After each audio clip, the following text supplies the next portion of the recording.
expecting out of today? Out of this session? What do you think? I'm talking to the people that look like students here. Okay. What are you expecting? What do you think we're going to do? See trees? Well, guess what?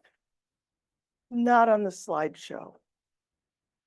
But outside, the second Yep, session, our second session, we're going gonna outside. be outside. We are going to play in the woods. It's So gonna come be for the fun. second session too. Yeah, yeah.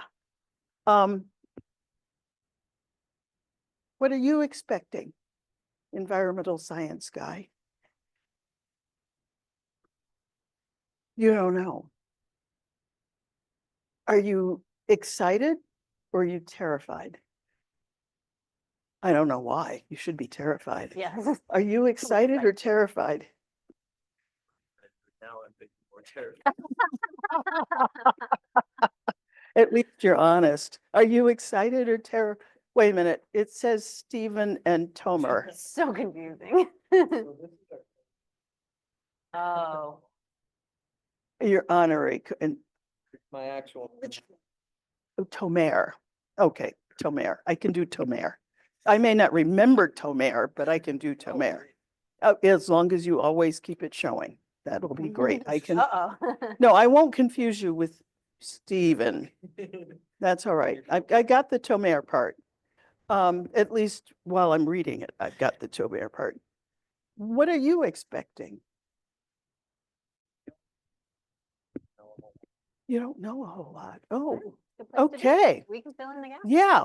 Well, I think we should I think start. we should too. Okay. Hopefully Taconic will come in. So, what I want to do first, before we do anything else, is introduce the two people who are here to terrorize you.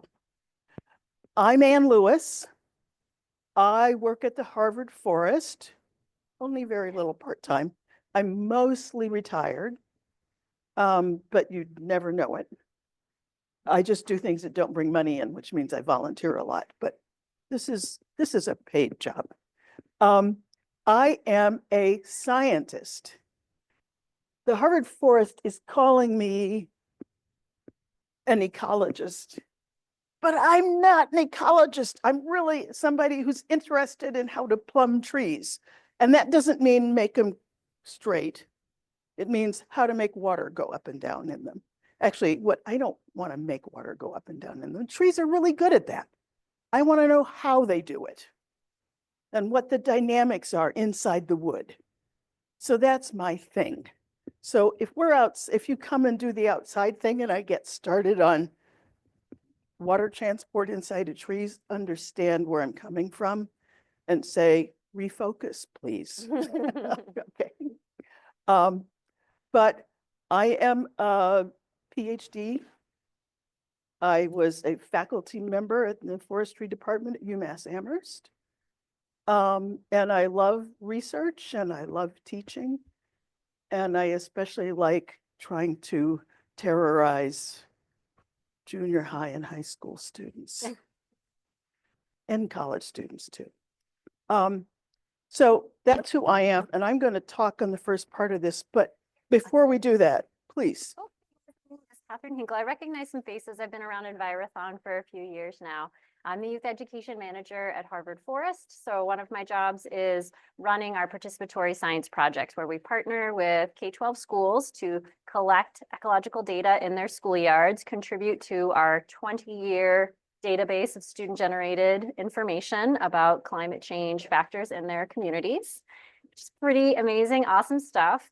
And I'm really excited today to tell you about the Our Changing Forest program, which you guys have the opportunity to opt into. So if you're excited after our time today, you can tell me like you're ready to participate, and then I or someone from DCR will come to your school. We'll help you set up a permanent plot so that you can begin being part of this study that we're going to be telling you all about. So that's what I do at Harvard Forest, and yeah, we're excited to be here. That's awesome. right. And you might see me again at your school, but And your I'll be judging you teachers. this spring. Yeah, Your teachers will definitely be seeing me when they come to workshops at the Yeah. Harvard Forest. Okay, Well, although I have, maybe I should have said, well, I could talk about that later, but teachers, once you join the program, then you have all these free workshops and professional development open for you that we're excited to. that are a talk to. lot of fun, actually. We don't terrorize teachers. We only terrorize Yeah, just the- students. It's no fun to terrorize teachers. I need a thingy, Bobby. Is this the thingy? Okay, Okay. Thank you. thank you. It's the top one, No. the middle. Oh, 2 arrows? And I hit both of them at the same Nope, time? Just those are one will advance. Oh, hey, I got it. Am I technologically challenged? Yeah. Okay, so that's me. And I want to know what forests are made of. And I know you guys know it, but tell me. Thank you. Mhm. What's the definition of a really broad definition of a forest? A lot of trees that grow together. Yeah, okay. We don't need to be technical about that. So I know that you don't have paper and pencil with you necessarily, unfortunately. But I want you, each and every one of you, to picture a tree. I'm going to give you not quite a minute, but I'm going to give you some time to think about this tree that you're picturing. And if you need to close your eyes, do that. If you want to draw it in that white space on the board in your mind, do it.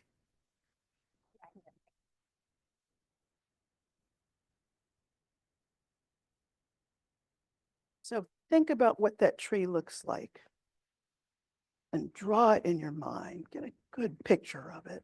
And then the group just joined us. Hi, group that just joined us. Is that Dan? No, No, that's this is Dan. Okay. Oh, the camera's probably up there. Hi, Yeah. group that joined us. We are picturing in our minds a tree. And in a minute, I'm going to ask people what their trees look like. And I'm just giving you time to really think about this tree.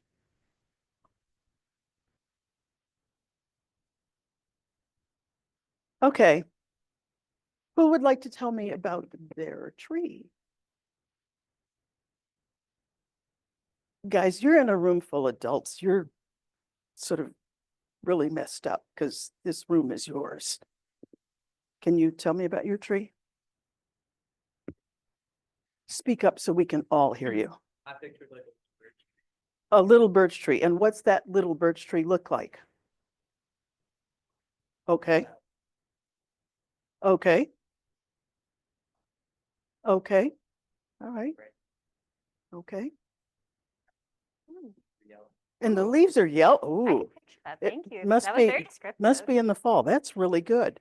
What's your tree look like?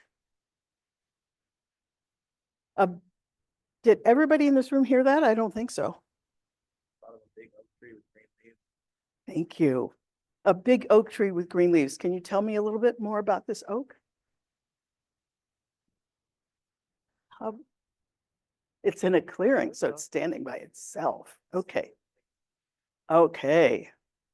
What's your tree look like?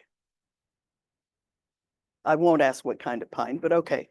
And what does it look like? Is it tall? Is it short? Is it big? Is it small? Is it got leaves? Okay. Anything else about it? Big around? What color is it? Green? The whole tree? Oh, the needles are green. Okay, what color is the stem? Brown. How about your tree? Big tree with a big broad crown. Delicate fork in the middle. You guys are trying to prove that you know something about trees, but I've got each and every one of you. Describe your tree, please. Yes. Okay, can you tell me a little bit more about it? I'm getting married in It's awesome. Congratulations. Yeah. Oh, good. Okay, good work. Tell me about your tree. Kind of like a park. Okay. Added, I was also thinking of roots through the front. You. You guys, each and every one of you only described about half of your tree. That's typical. Don't worry. I expected that. If you hadn't done that, I wouldn't have had anything to talk about. Roots, tell me more about your tree. So mine is like, you know, a large oak tree. Okay,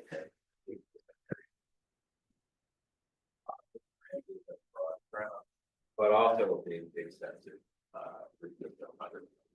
and do you know what that underground root system looks like?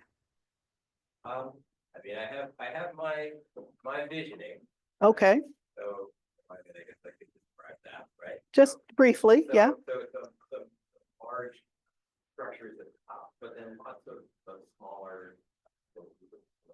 Okay, fine roots. Yeah, good. Did anybody else picture roots on their trees? Raise your hands. Oh, good. Okay, awesome. Yes, the trees that we talk about have roots. It's something that even scientists forget sometimes. Okay.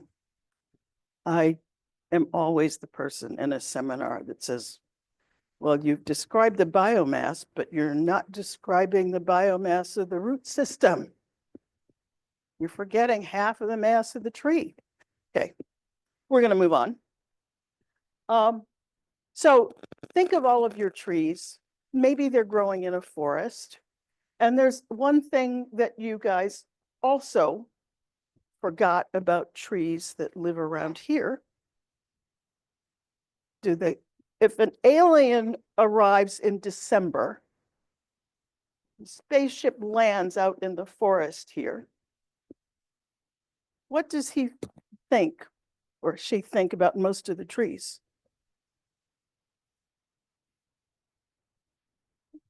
Maybe no leaves. Almost, maybe not half the year. They don't have leaves on them. That's just weird. Okay? But think about that because we always think of trees with leaves. Not all trees have leaves. That is all the time. If we think of a forest with trees and leaves, sometimes leaves and sometimes not, but root systems, how do those forests change? Just yell out some things that happen in forests in ways that make them change, or in that which they do change. Disease. What's disease do? Kills some trees, makes others sick. Okay? Might change what they look like. Something else.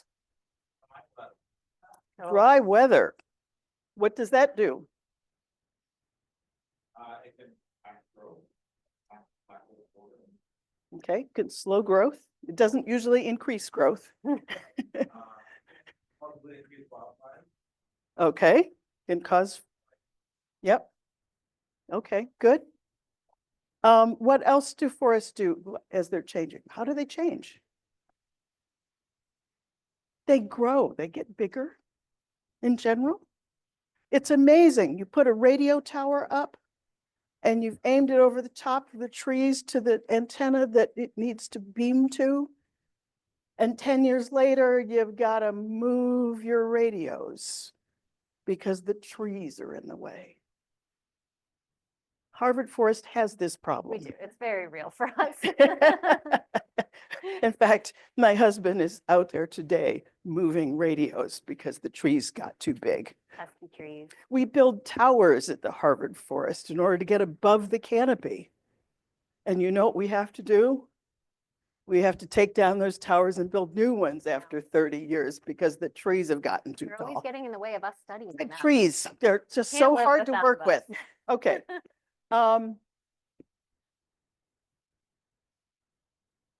We've talked about some of the things that cause forest to change? What are some other things besides drought and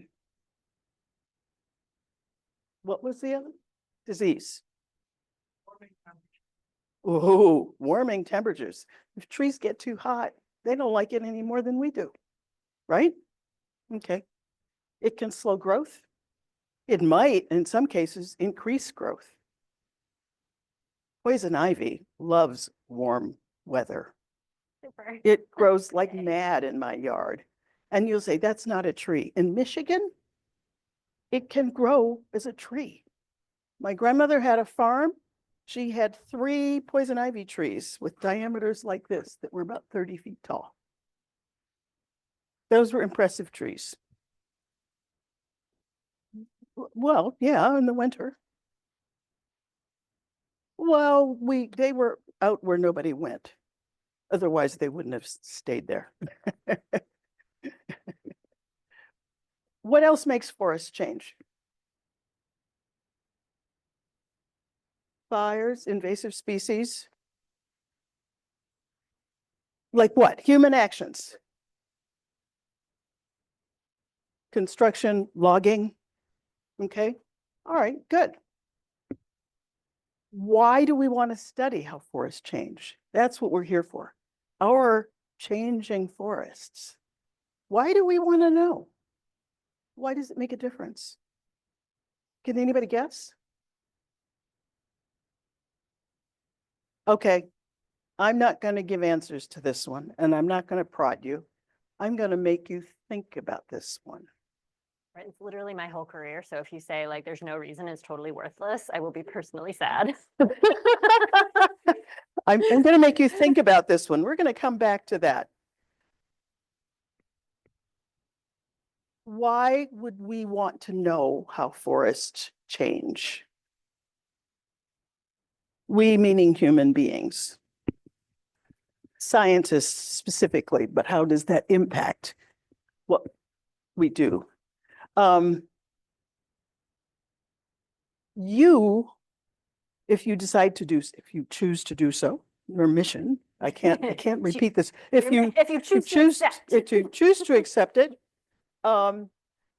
is to initially, with Catherine's help, put in a 10 by 10 meter plot. That means nothing to you now. By the end of the day, you're going to know exactly what 10 meters is. Okay. We're going to make sure you know what 10 meters is. A 10-meter plot. And in that plot, you're going to number the trees. So each tree has a number. And you number them, interestingly, with little aluminum nails and aluminum tags. Why do we use aluminum? It must be hard to put an aluminum nail into an oak. It is actually. It does, it gets kind of bent. Yeah, you drill the tree first. Why would you use aluminum? Think, put your thinking caps on. This is critical thinking. This is the one thing of all the things that if you're going to learn anything in school, I want you to learn is how to think critically. I don't care if how to think about aluminum nails in a tree. I mean, it is actually important. What do we know about aluminum? It doesn't break because it bends, it's malleable, it's soft.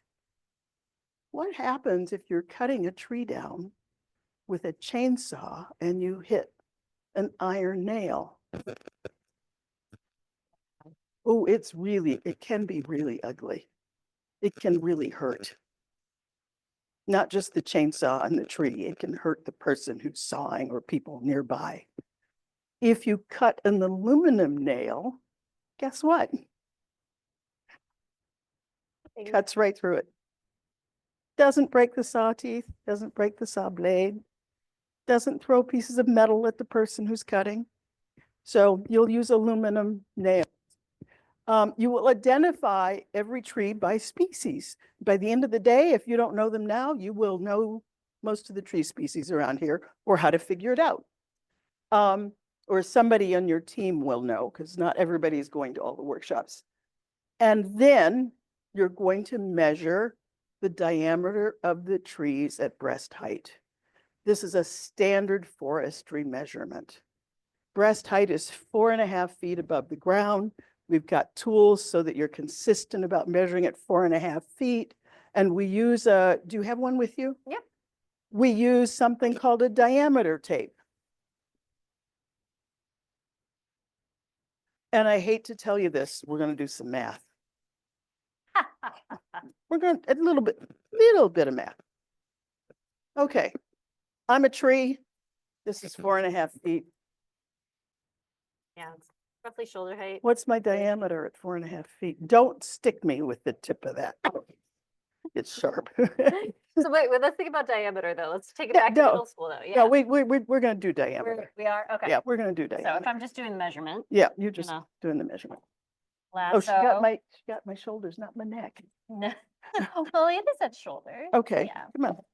All right, so at DBH, Anne is roughly, 35.2. What? What do you guys think? Inches? Feet? Who can guess? Seems like what? Centimeters, yeah. Oh, did you say inches? Yeah, well, that's better than thinking it was feet. Yeah. Okay. I may be a big person, but I'm not that big. We're going to do, anybody who comes to the outside thing is going to learn units so that you will never forget what units you're working with. So we're going to use a diameter tape to measure trees at breast height, and I'm going to talk about that in a minute. We're going to record all the data. Eventually, you're going to graph the data. And although you're all you four are high school students, aren't you? And have you ever done a graph by hand? Really? You've done graphs by hand? You've done graphs by, awesome. Yeah, good. A lot of people don't start graphing by hand. And personally, I think the only way to really understand what a graph is to do it by hand. But we also have software on our website that will graph your data for you if you choose to do it that way. And then you're going to analyze the data, and we'll talk about that later. I don't want to talk about what the graphs are going to look like. I want to go down to this because we were talking about diameter at breast height. And you'll notice that Catherine used a tape that went around my body. What was she actually measuring? Was she measuring diameter? What's the outside distance around a circle called? The perimeter or circumference? Yeah. Okay. She was actually measuring the circumference. But that tape is really smart because it's not numbered like it's measuring real distance. It's numbered using an equation to convert that distance around the tree, this distance around the tree, into a diameter number. You know, as your students, that the circumference is 2.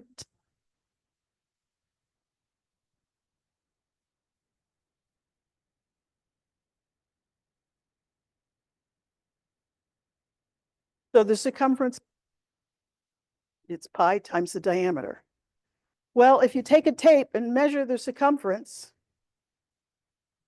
pi d, if you divide both sides of that equation by pi, pi stays there, you get rid of it there because it's 1. Equation looks like this, but I reversed it so it'd be easy for you to pick it out. The diameter is the circumference divided by pi. And that's what the tape is measuring. And so your team will get some of this fancy forestry tape to do that, but I have to tell you, some teams actually reject my tape and the teacher has them measure the circumference and then do the math. Oh, Just saying it's an option. that's either fancy or mean. I don't know which. It's the kind of thing I would do. Okay, Does that make sense to everybody in the room? Teachers, even you can admit that you're not following it, okay? Sometimes I tell elementary school Yeah. kids that or middle school kids that we were gonna have to cut down the tree to measure the diameter. Oh, And I'm you like, do okay. not. And then they're like, and I'm like, don't worry, I'm just kidding. I'm not gonna cut down your precious tree. You're even meaner than I am. I know. Okay, so back up here. So you were going to ask what your graphs might look like. You should ask that. And what you want to know what you can tell from them. Look at this first graph. This is real, these are real numbers from Gardner High School and a survey that was done in 2013. Students did this. This is stand density versus species. Okay? I don't know if you can read it from there. Beech, hemlock, red maple, red oak, yellow birch. Based on the number of stems in a plot, what is the most common species there?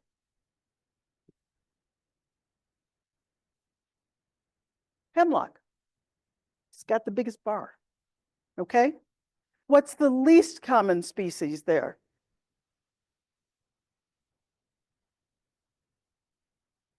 Yeah, it's a little small, but It's a tie. yeah. Okay, it's a tie between yellow birch and red oak. But if we think about what we want to know about what's growing in a stand, maybe we don't really want to know what species are most common. Maybe we want to know what diameter class is most common. So this is stem density by diameter class. Okay? And it's in increments of 10. Why it says, my husband's a mathematician and he ought to know that you can't label something 1 to 10 and 10 to 20, because then you put the 10s in both groups. I don't know what the programming is here.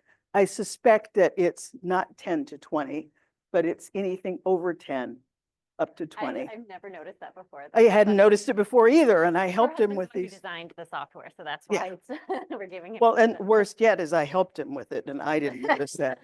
You guys are welcome. So what is the biggest group of trees in this plot? Can you read those numbers?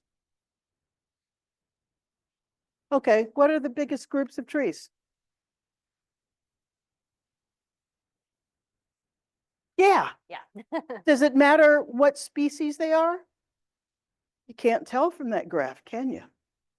No, not at all.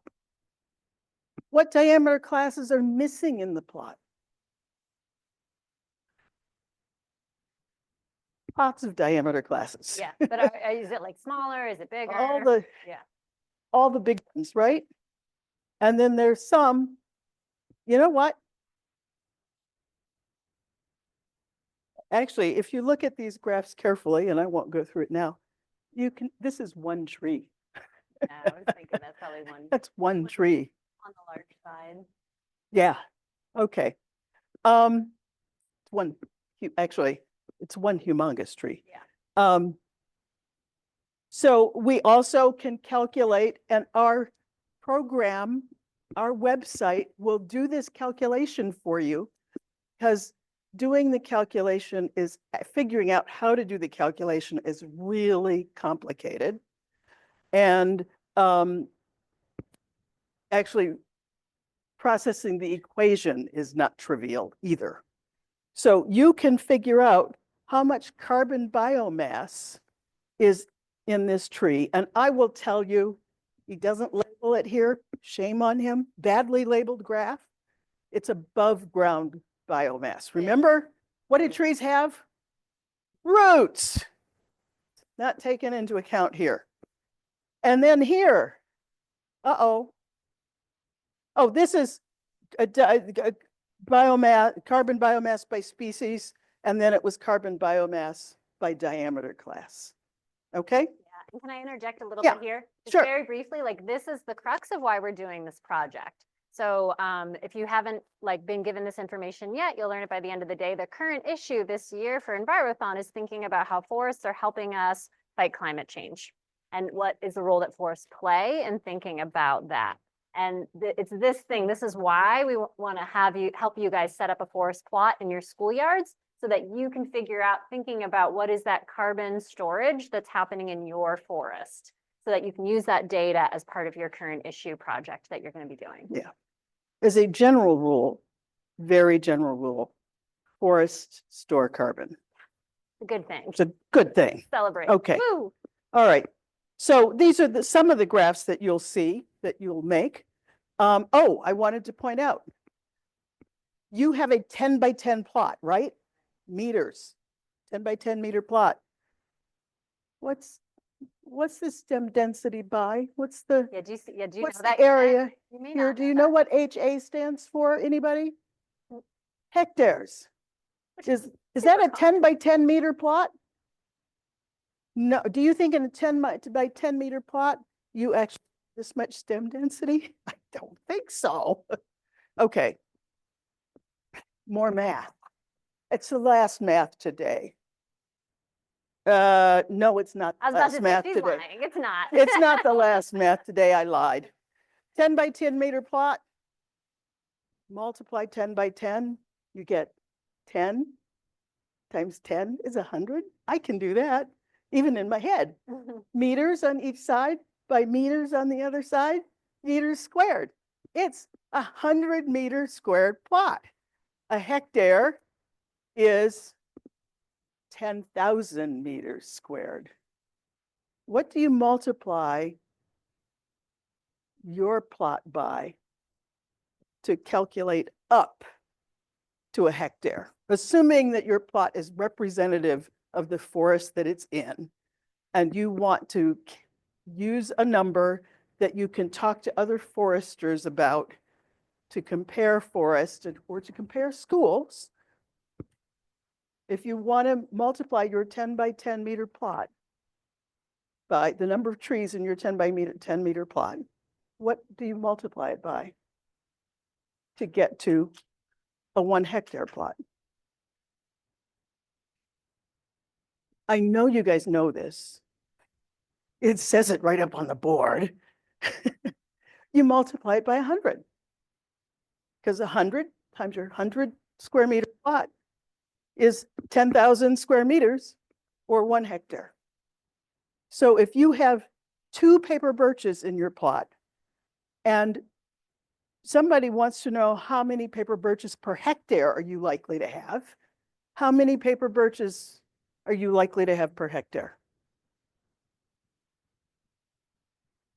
What do you multiply it by?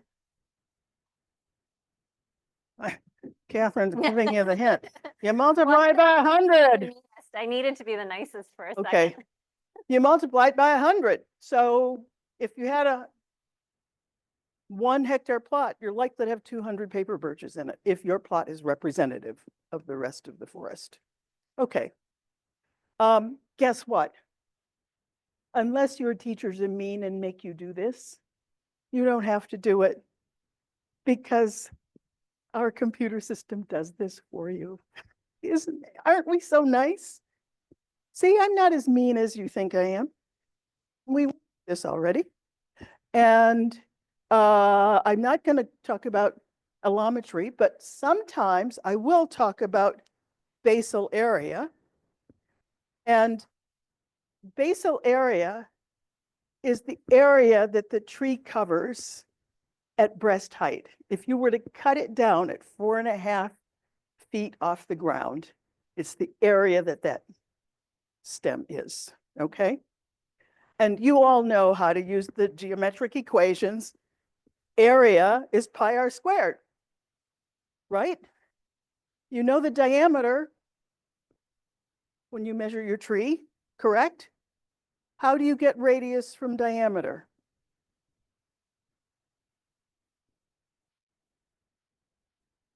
I didn't hear. You have it, not HAVE, but HALVE.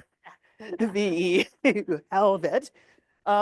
And so it's your DBH divided by 2 squared times pi gives you the area, the basal area. Why they call it basal area when it's measured 4.5 feet above the ground? Don't ask.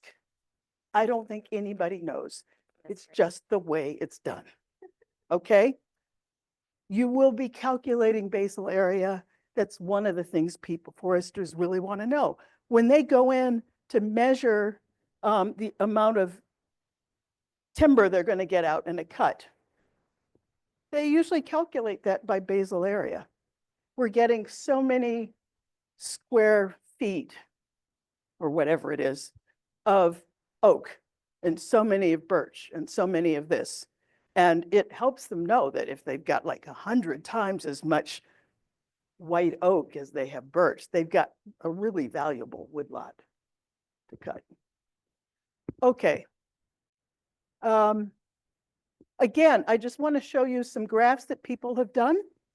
This is a schoolyard project Mass Audubon has done at Drumlin Farm in Lincoln, Mass. Here's their stand density by year. Okay. And should I go? I won't go into line graphs versus Yeah, bar no, graphs. we're Okay. just giving a broad So- overview. Look at the measurements that happened. What is weird about that upper graph? This is stand density by year. All of a sudden, in the year 2023, the trees that were there don't seem to be there in 2024. Do you think somebody just forgot to measure trees? Or do you think they had some logging? Or some windfall? Or we don't measure dead standing trees? Maybe it was oaks and the spongy moth, which you probably know as gypsy moth, it's now called the spongy moth, killed the oaks. It was a large crop.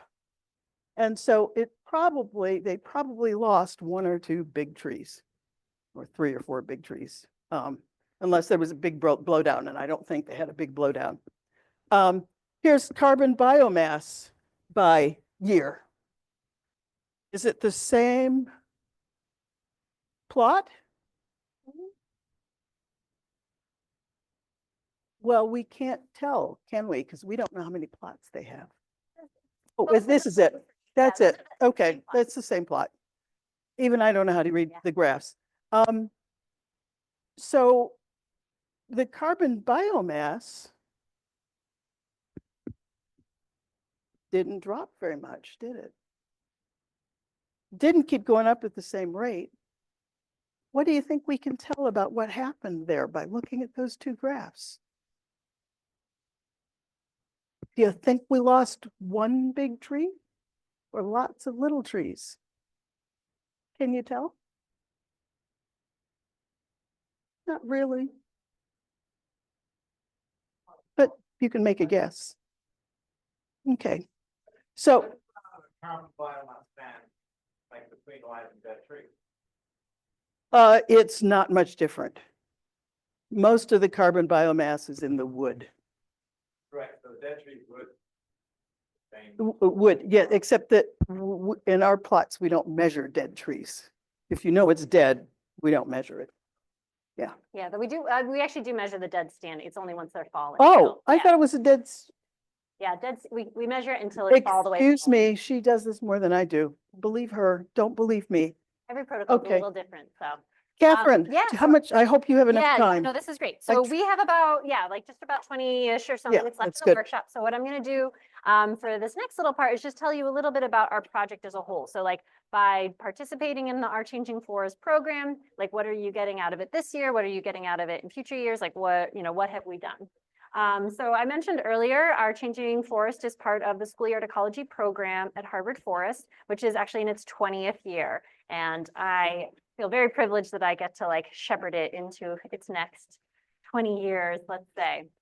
But this is these are participatory or citizen science projects that are done by students in their communities so that we can get a better sense of different factors of climate change and how they're affecting different neighborhoods. So at Harvard Forest, there's all kinds of amazing research that I hope you guys will someday come out to Harvard Forest and get a chance to see that's happening looking at climate scale through the lenses of invasive pests and pathogens. That's something we study a lot. We study carbon storage, and we also look at like disturbances. And that's really what we're looking at with our changing forest is, you know, human-caused disturbances as well as like windstorms and natural disturbances like that. Cool. So I want to tell you, so I'll tell you a little bit about like who we are, what we're doing, and then like how you guys can continue to get involved and why you should get involved because it's really, really fun. So this is the purpose that we have in our program here. So we really want to connect all of you guys with the natural setting of where your school is and really see that you can use science as a tool to help you better understand how climate change is affecting your neighborhoods. And also help to think about immediate solutions. This is really, we want you guys to see yourselves as not just in the future, like problem solvers in your communities, but the right now. Like you guys can be the experts in the right now on what's happening in, you know, your neighborhoods and how you can tell your neighbors and your community members about it. And so that's what we support. We support training you guys on how to do the science, how to report it out. And we have a lot of fun along the way. It's also really great because you just get to be outside and, you know, learn that way. So this is just some of us. So we have other project ecologists because we do run 3 projects and the, you know, wonderful support team at Harvard Forest of our ecologists and network of educators and students. So currently we have about 88 active schools who are participating in our programs in one of these 3 projects. And the blue ones are sort of like the kind of active ones, but you can see we also have a lot of schools that have participated and, you know, haven't been able to keep it going, but we still have their data. Because that's a key part of what we do is you guys are collecting data in your neighborhoods, we're storing it and we make it publicly available for you guys to use, for other schools to use, for researchers to use. And we've been doing this for 20 years. So we have over 50,000 data points in this database. It's very robust. All of the data that goes in there is like vetted and reviewed and we feel really good about it. We feel like it's something that's really, it's good data. Solid data. Solid. We work really hard at this. But you can see that we have like a really large spread. So we have a network of schools in New York City. We've got data that's coming in from New Hampshire all the way out to the Cape and to you know, the Berkshire Western Mountains. I had to make a choice on the slide. I couldn't show my full map, but we do actually have a network of schools in Georgia who are participating. We have one Our Changing Forest school in Georgia who collects data. And we have a school in Washington, D.C. that's actively collecting data for a different project. So it's really cool. You can ask our database a lot of questions. You can do a ton of comparison, comparing and contrasting different regions and how they're affected because the plot you're setting up is standard. Everyone's doing it in the same way, which means you can make really cool comparisons. We are also hopeful that once your team gets involved, this is something that will continue to happen. You only need to monitor your plots every year or so. So it's a pretty small ask, but you get a lot out of it. And our educators, you know, over 30% of them have been with us for 5 years, continuing to keep their teams and classrooms involved in this, continue to come to our workshop. We have a really thriving network of educators. We have a lot of fun. We've got 3 workshops a year to support the teachers. We run field trips and the longer we get data from your area, the more robust and interesting it becomes. We have some schools that have been participating not for the entire 20 years, but let's see, Tewksbury Memorial High School, I think is our kind of our winner chicken dinner. They've been participating they're in their 18th year of collecting for our project. Drumlin Farm has been going for just about 15 years.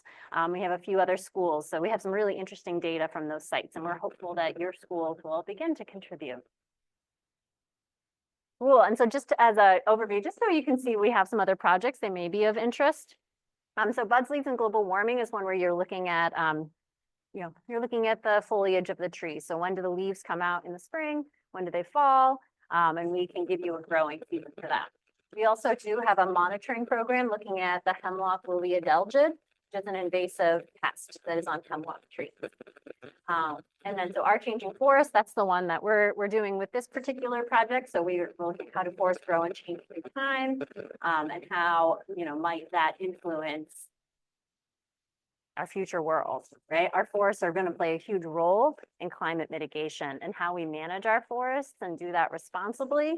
And we can only do that by understanding what is in our forest, which is what you'll be doing. That's really key, especially in the New England region, to how we're going to face climate change. Ooh. So this is just, again, we've looked at little graphs already. I just wanted to show you a couple of like on the ground, what it looks like, and just give a shout out to, that's Nauset High School. I think they had like a spirit day that day. I just really love this image. You can see a lot of construction. They've been going for about 6 or 7 years now with their plot. See how there's all that construction that's happening? So their school was actually slated to cut down their forest plot, their 10-meter by 10-meter plot, because they were expanding the parking lot. And these amazing golden aliens, or whatever they are, they actually like fought for and lobbied to make sure they kept their plot. So you can see there's like a little buffer thing, and so they're just like everything's cut down, but they have their They're 10 by 10. they've got their 10-meter by 10-meter plot, so they were able to save their trees. And so what you guys will be getting out of this is you're going to be able to calculate carbon storage for your plot. That's going to help you think about in your neighborhoods, in your community, how are forests helping fight climate change. You'll be able to put numbers to things and take that to your school, to your town, to say, hey, this is what we have in the forests in our town in general. This is what we have in our trees in our neighborhoods. This is how we're helping, and this is how we need to manage them. And that's like how we manage, that'll be your current issue project. But the numbers you get from doing that or changing forests are going to help inform the choices and decisions that you're going to be making for your project. It also lets you see like trends over time and make some interesting comparisons.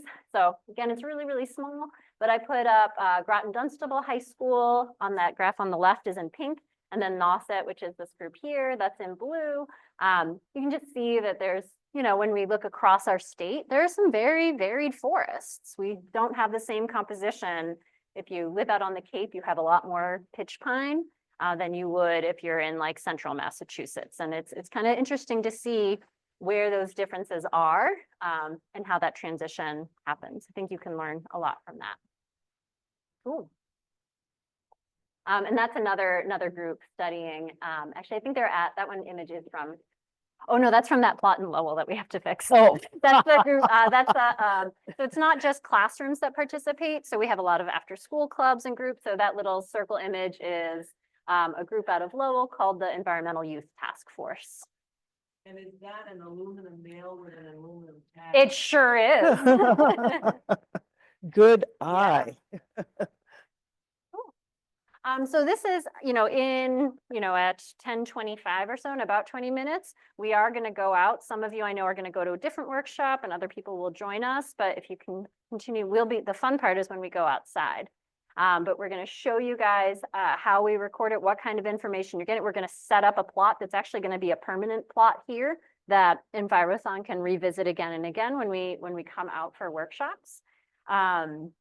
You can see it's fairly straightforward, like the basic information that we need for our database to like do all those like carbon biomass calculations and all of that we were looking at.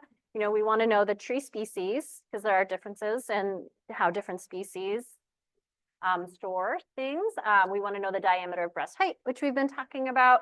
And then we want to know if it's living or dead. So pretty straightforward. Like this is, and you can actually, once you know how to do this, it's very easy to go out, collect the data. The setup of the plot is the thing that takes a long time. But once you have one, and we're going to help you guys set up plots in your school areas, kind of going out and, doing this measurement every year is something that takes maybe a half hour once a year.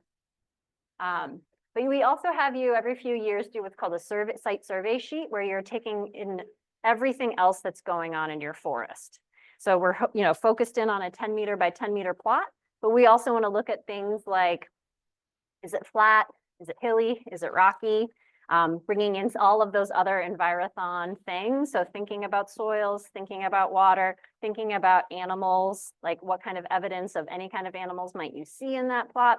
All of that information. And we'll take a look at that when we get outside. We'll go through and actually practice collecting that data. It's just really cool Oh. because Wait, let me run this back and like, so I started as a way to amplify the voices of students who are participating in our Changing Forest program and our schoolyard projects. I made a podcast that you can listen to on Spotify.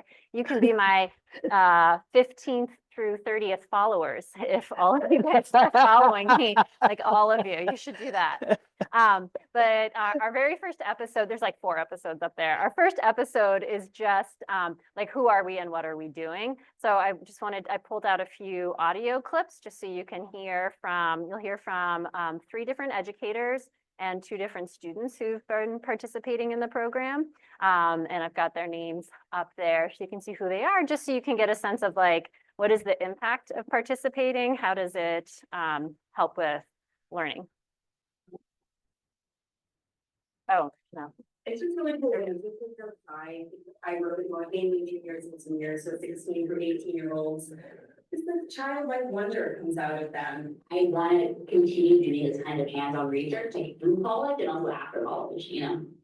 It shows like music is very big, it's not only one thing. So being able to do it in high school and open up like different opportunities that I think about during college and after college. I did an NPU survey and they all write how meaningful this is to get outside for mental health and also just going from being tree blind to seeing trees all the time now.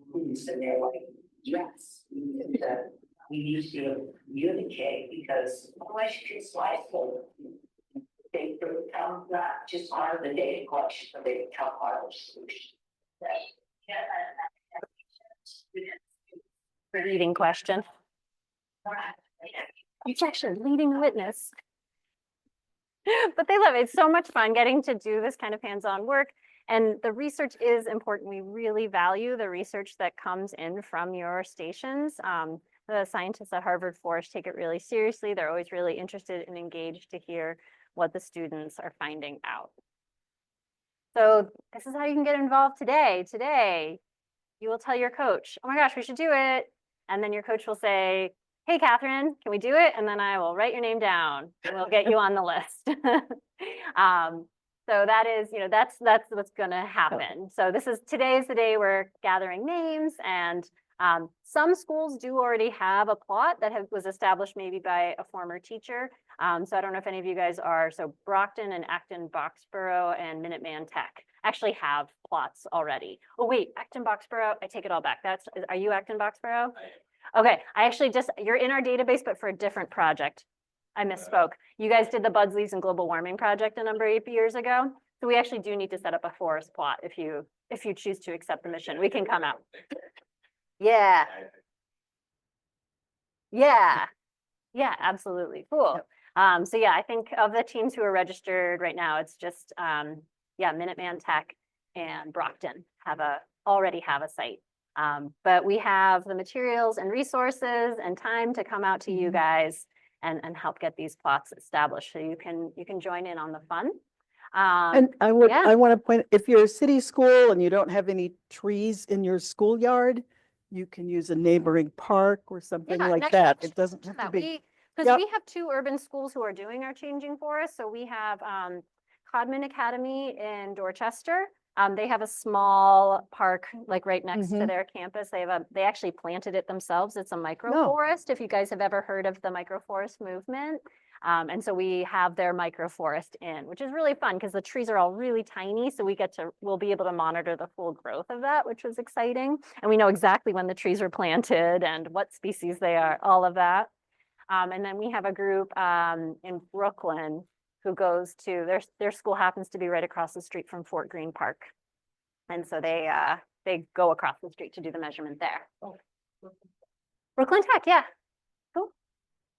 Yeah, the 2 students whose voices, they are students at Brooklyn Tech. So, know, 2 or 3 environment field trips out of school days is about my capacity for Sure. class and with kids, so, Oh, sorry. you know, workshops. Harvard Forest. Oh, these are just options, and they could be for this year, they could be for future years. I'm just letting you know, like, once you kind of are tapped into our community, what are the types of things you can do moving into the future? None of this is required. This is all just extra. It's an extra invitation. Yeah. That's Mhm. all. So I do have an educator newsletter that comes out a few times a year. We do monthly Zoom calls for the teachers. Again, not mandatory, just really fun, a nice way to connect with other educators who are interested in getting their students doing hands-on science. And we have workshops to support the work, and which again, all optional, just things you can come to. And we'd love to have you. And you can follow me. You can be my 17th through 35th follower on Instagram. And that is a QR code for our newsletter sign up. And that's me. I also have a business card if you want to take it that way, or just take a picture of the slide. But yeah, we invite you to participate in our program. We're a pretty thriving and growing network of schools, youth groups, nature clubs, after school clubs, and now Envirothon teams who, you know, are out there collecting the data that is really essential. I keep hitting the button. Sorry. But it, I know, I just stopped fiddling. Cool. All right, so yeah, what questions might you have? I'm curious if any of you are like, yes, definitely sign me up. We have an idea of where this might go in our school.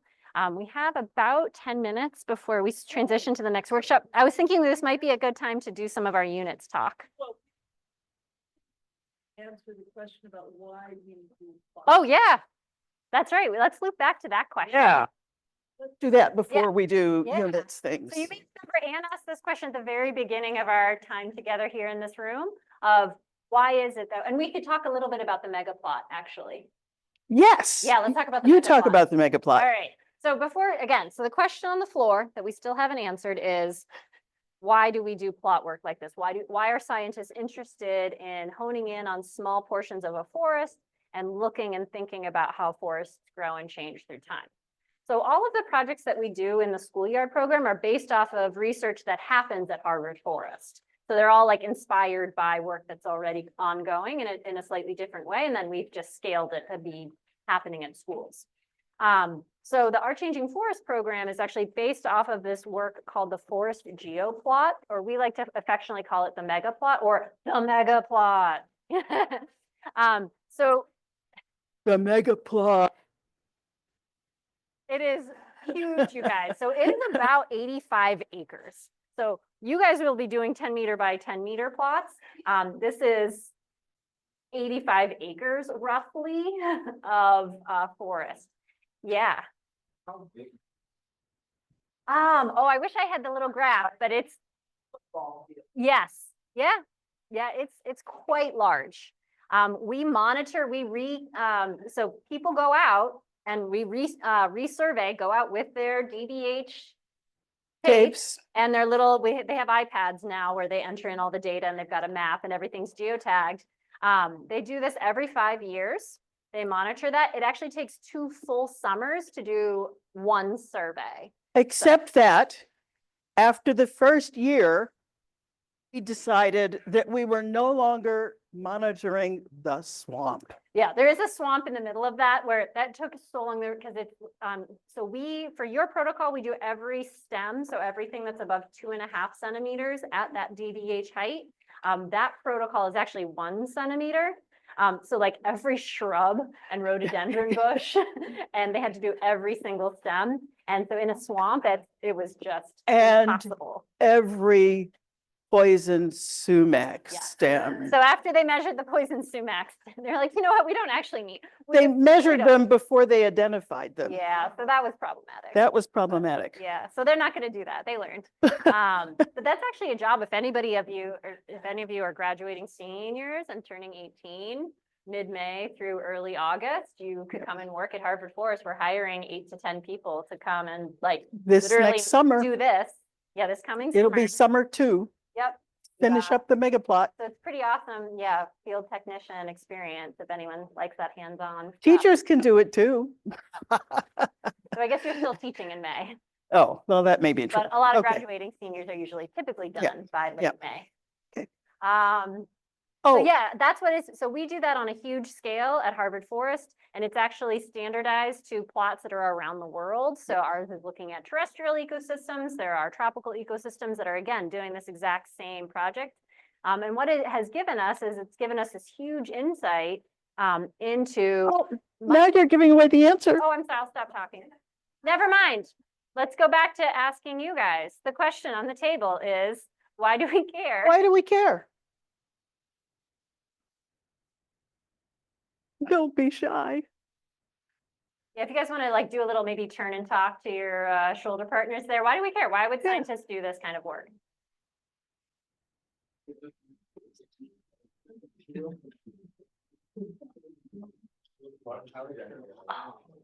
Thank you.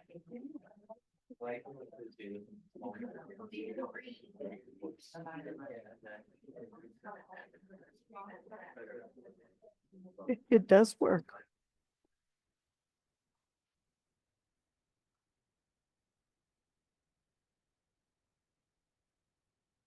Cool. So folks in the Zoom room, we're just asking, we're having some like small conversations and then we'll share out in a second.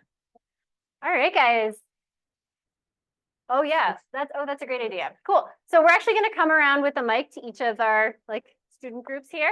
And you know, I was hearing really cool thoughts like coming up to the room, to the front of the room. So I'm excited. I can tell you all right now, like you guys are all on the right track and I'm excited to have you share out. And we're just sharing it on the mic because there is a classroom of students on Zoom. who are Oh, why joining don't us. we pass the mic? Yeah, that's what I was just Let's saying. just pass the Yeah. mic. You take the first row, I'll second row. Oh, okay. Yeah, do you mind, we can just start with you guys? Here you go. Oh, yeah, good job. Well played. So yeah, why do we care? Why do we do this kind of science work? Okay, I don't think they were. No, they don't, they'll be able to go. Oh, Yeah. okay. So we talked about how Speak up so that those of us in the room can. like if you have this data that you're monitoring, like the small 10x10 plot, you can kind of use it to understand like a bigger plot, like how the graph was for like per hectare. And then like once you know that, you can kind of use it to understand how to like take care of your forests better and conserve them.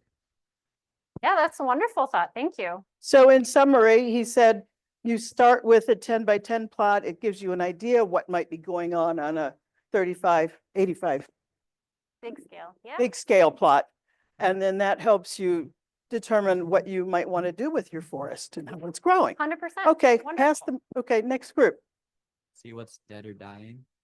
or See what's has a dead or disease. dying or diseased. Oh, yeah, absolutely. Fantastic answer. Okay. Yeah, monitoring, might we have some invasive pests or pathogens we didn't know about? That'll help us understand that. That's perfect. Awesome. Okay, how about the next? Let's bounce background. back and then, While we're doing this, I think it's really helpful to like check.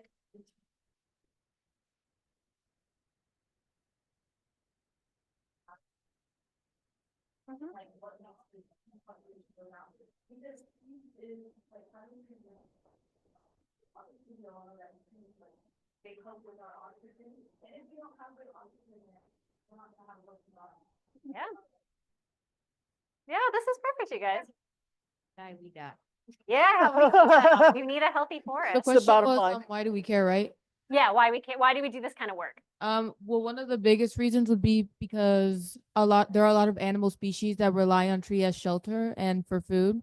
And also, I don't want to say for mental health reasons, but they do make the world prettier. And when we see pretty things, we feel that way. So yeah. Yeah, I think, yeah, Okay. those are wonderful. okay. Okay, you're on the same page. So Okay. do you want to pass your mic to, Well, I think, yeah, you like to or comment? do any of the teachers or coaches want to jump in? no? Well, Students, the students said it I'm well. I'm just gonna say one of the things that the Harvard is known for is not only looking at what is growing there, but what the history of that parcel of land was in the past. And there was a time when it became really clear why we do that. The annual symposium that we had are people who run the EdiFlex Tower. Maybe it was them, maybe it was the nitrogen people. One many group of people were looking at data from 2 red pine stands. For the first 5 years of their monitoring, everything was exactly the same. And then on year 5, the data went haywire in one stand. It didn't match what had been going on in the past, and it didn't match what was going on in the other stand at the same time. And they said, have no idea. We checked instruments, everything seems to be fine. We have no clue why this is happening. And the director of the Harvard Forest turned and said, one of those was pasture land in the 1700s, and the other was plowed. And when they started to think about why it might have caused those differences, it made sense. Are you guys ready for my soapbox that I'm going to stand on? We've got 2 minutes left, so this is perfect. I have about a minute soapbox. So here's my proverbial soapbox that I like to stand on. So like Anne was talking about, we know how the land at Harvard Forest was used, and we can actually see, like, plot by plot, you know, forest management choices in the 1700s. So things like clearing things for farming or pasturing, we can clearly see how those management choices 300 years ago are influencing the forest composition that we have today and how that forest is functioning. So what that means for us is that the management choices that we are making today with our forests, and to do that well, we need to be monitoring them like you will be. We are going to be influencing the future forests hundreds of years into the future, the choices we make now. So it's really important for us to know what's going on the ground. And those conservation and management choices really do matter, not just in the immediate future, not just in the next 50 years to help us fight climate change, though that is really important, but also what's coming down 7, 8 generations into the future. We impact that. You That's decide impressive. Thank you. It's your choice in your town. Right, all of you guys will be voting soon. Every town has to make choices about how to manage their open space and parkland. And those are things that are often, you know, go to vote. That's Yeah.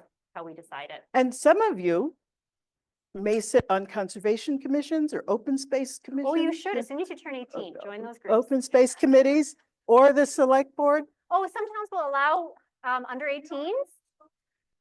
Oh, that's wonderful. Oh, hey, That's awesome. Yeah. yes. Cool. So we have Okay. exactly 1 minute left. Questions? What questions might be on your mind? I'd like to expand this a little bit beyond the schoolyard. We have several, we have an Audubon in our town. Awesome. We have, Army Corps of Engineer land, a couple other locations. So I don't know that we'd be able to set something up permanently. But I think we could set up a 10 by 10 temporarily, get our numbers and then remove everything. Yeah, but with Mass Audubon, we work with them very closely, and I'm getting a thumbs up from the Mass Audubon person Yeah. behind you. Matt Audubon would be very happy Yeah, to have actually, you do I'm gonna that. just repeat that question for the folks in the Zoom room. So the question is, can we, you know, certainly we'll be setting up plots in your schoolyard, but if you want to expand to other plots in your town, 100%, we're so on board supporting Yeah. that. And we have relationships with a lot of organizations like Mass Audubon, and Army Corps too, to like talk about how we could do that. DCR. Yeah. does this We too. can make it work in most places. Yep.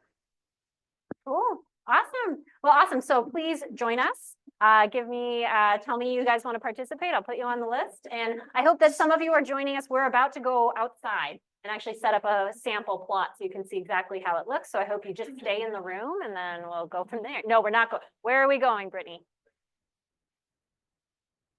In the lobby. Okay, awesome. Meet us in the lobby. Thank you guys so much. Okay.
And then I would use, just, you know, if everyone just use a microphone. Or you can repeat the question, the question is just okay.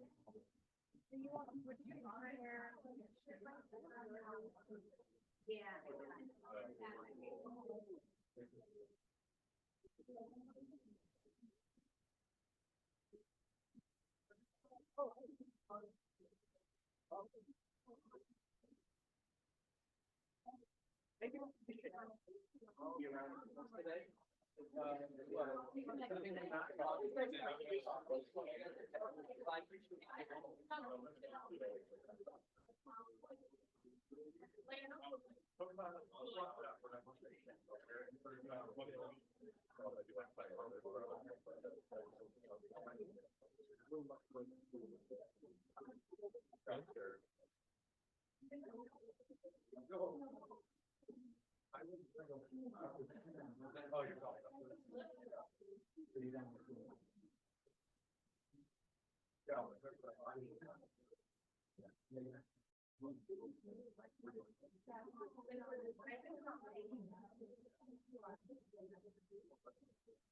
Hello, everyone. Is this working? No, it might be working to the computer though.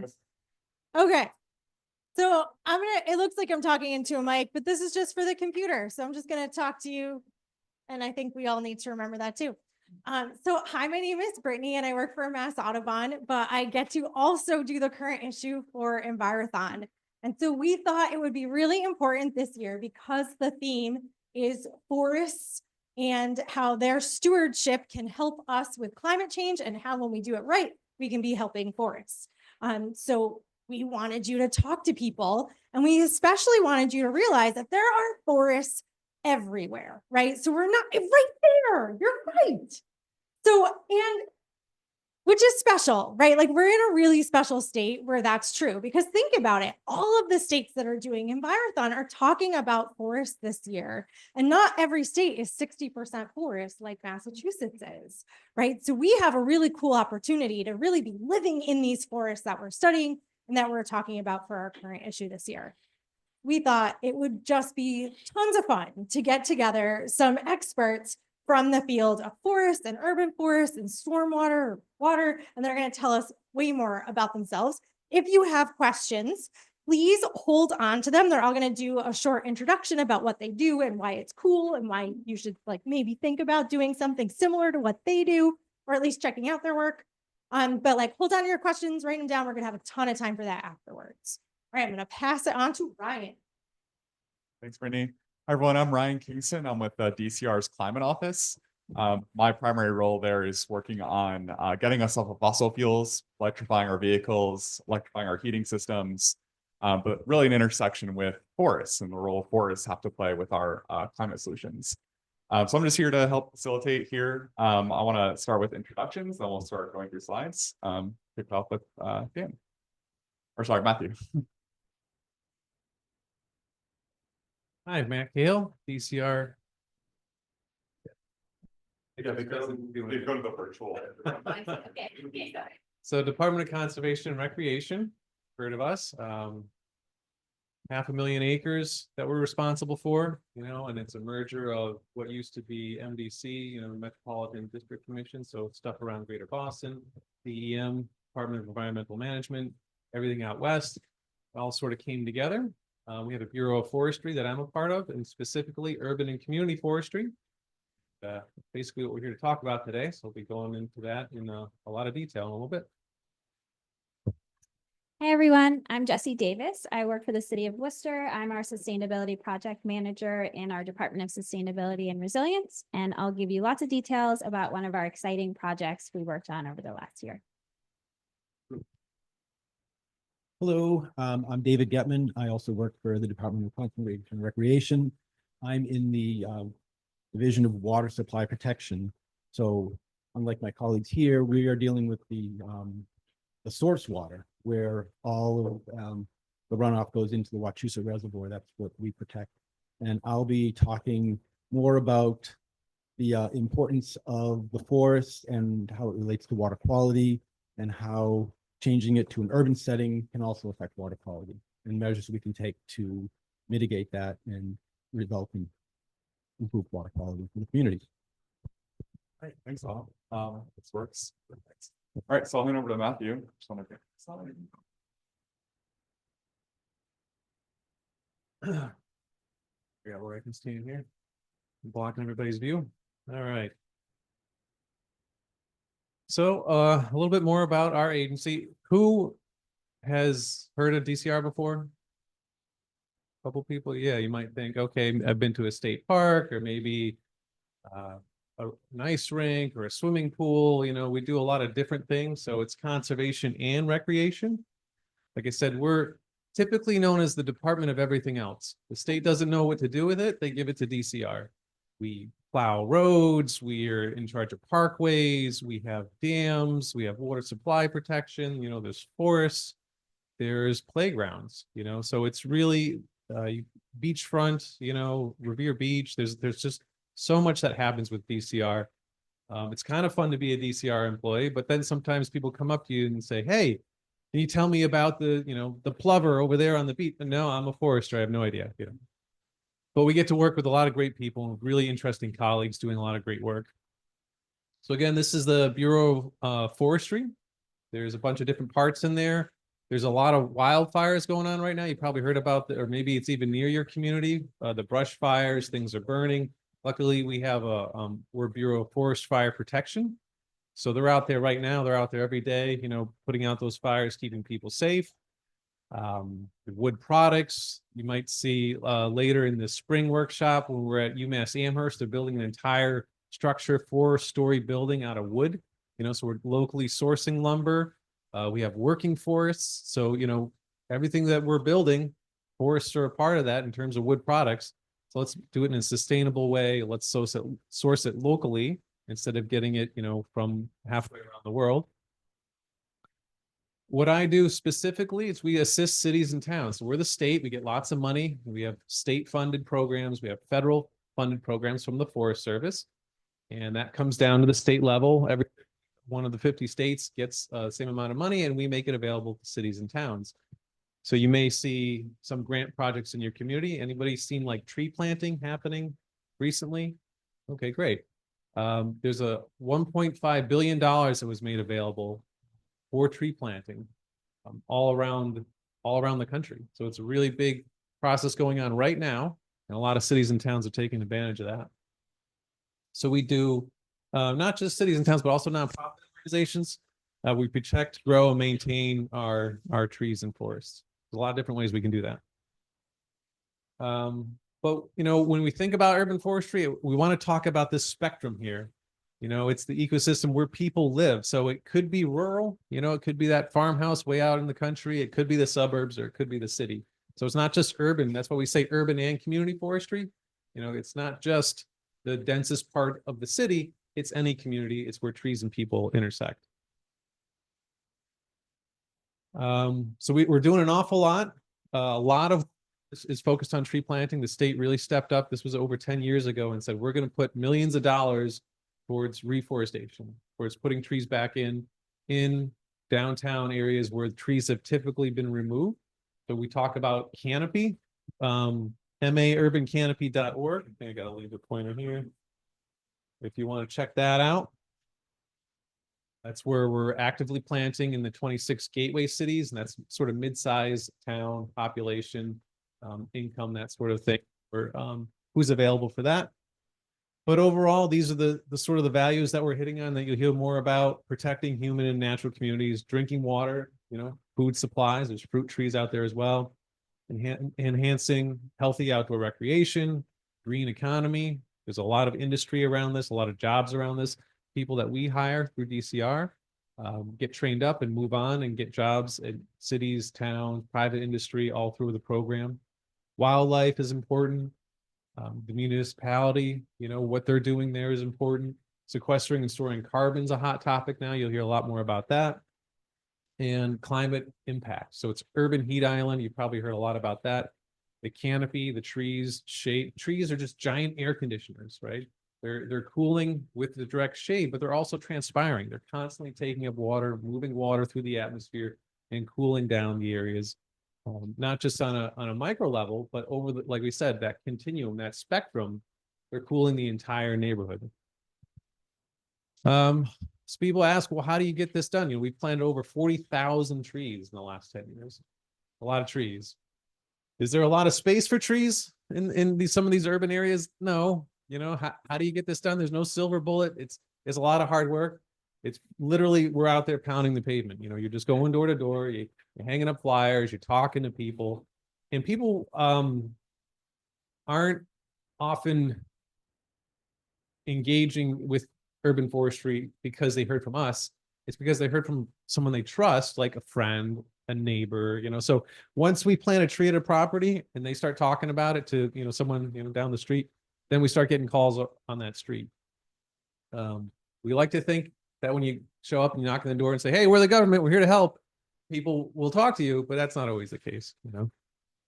But it's good. We try and meet people where they're at. We have a lot of events. We do things. We, you know, bring out pictures of trees. We talk about where we're going to plant trees, you know, location. It's super important. We call it right tree, right place. So you want to make sure you're planting right trees. People talk about native trees. You look out here. Is there enough space between the trees? Is it far enough away from the building? An awful lot of things to consider, especially in the urban area. So we do a lot of talking. Every tree that we plant, it's a dialogue with the resident. We don't force trees on people. We say, what are you looking for? We can find a tree that matches that. Again, it's a work program, so we put people to work. We hire all the time. When we're full going, we plant in the spring and the fall. We have about 80 employees. Statewide, we have 10 crews running simultaneously, spring and fall. Throughout the summer months, when it's hot, we're watering trees. It's the most important part. Every time we plant a tree, someone signs a watering commitment. If it's the resident, if it's a homeowner, you know, if it's the landlord, if it's the municipality, someone has to be responsible for watering, maintaining that tree. And the best part is if you can find sort of multifamily larger structures, because that one tree is shading multiple different people. So you're lowering not just one energy bill, but you're lowering energy bills for like people all simultaneously. A little bit more bang for the buck. This is another housing authority that we planted in Revere. And it's important to diversify also in age class. So you have old trees, mature trees, you know, the urban setting isn't static. It's always changing. So trees, they die, you know, they need to be removed and new trees need to be planted. So that's what we're trying to do, is keep up on that, keep replacing trees and have a variety of trees, not all planted at the same time, because then the city is like, oh my God, I have to deal with 5,000 trees all at once. You know, space it out over time. And what we really like to talk about is that this is a legacy. You know, I just kind of like ending with this picture because we're not planting trees for ourselves, right? We're planting for that next generation. You know, one of these kids here, he's going to be a forester, you know, in 20 years, you know, so we like to show them the opportunities that are out there, promote the fact that trees are good, but they're doing a lot more for you than you might think. If you have questions, check us out. Urban forestry, just Google DCR urban forestry.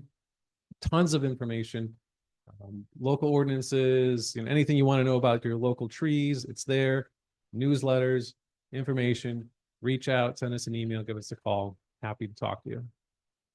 That's it. Thank you.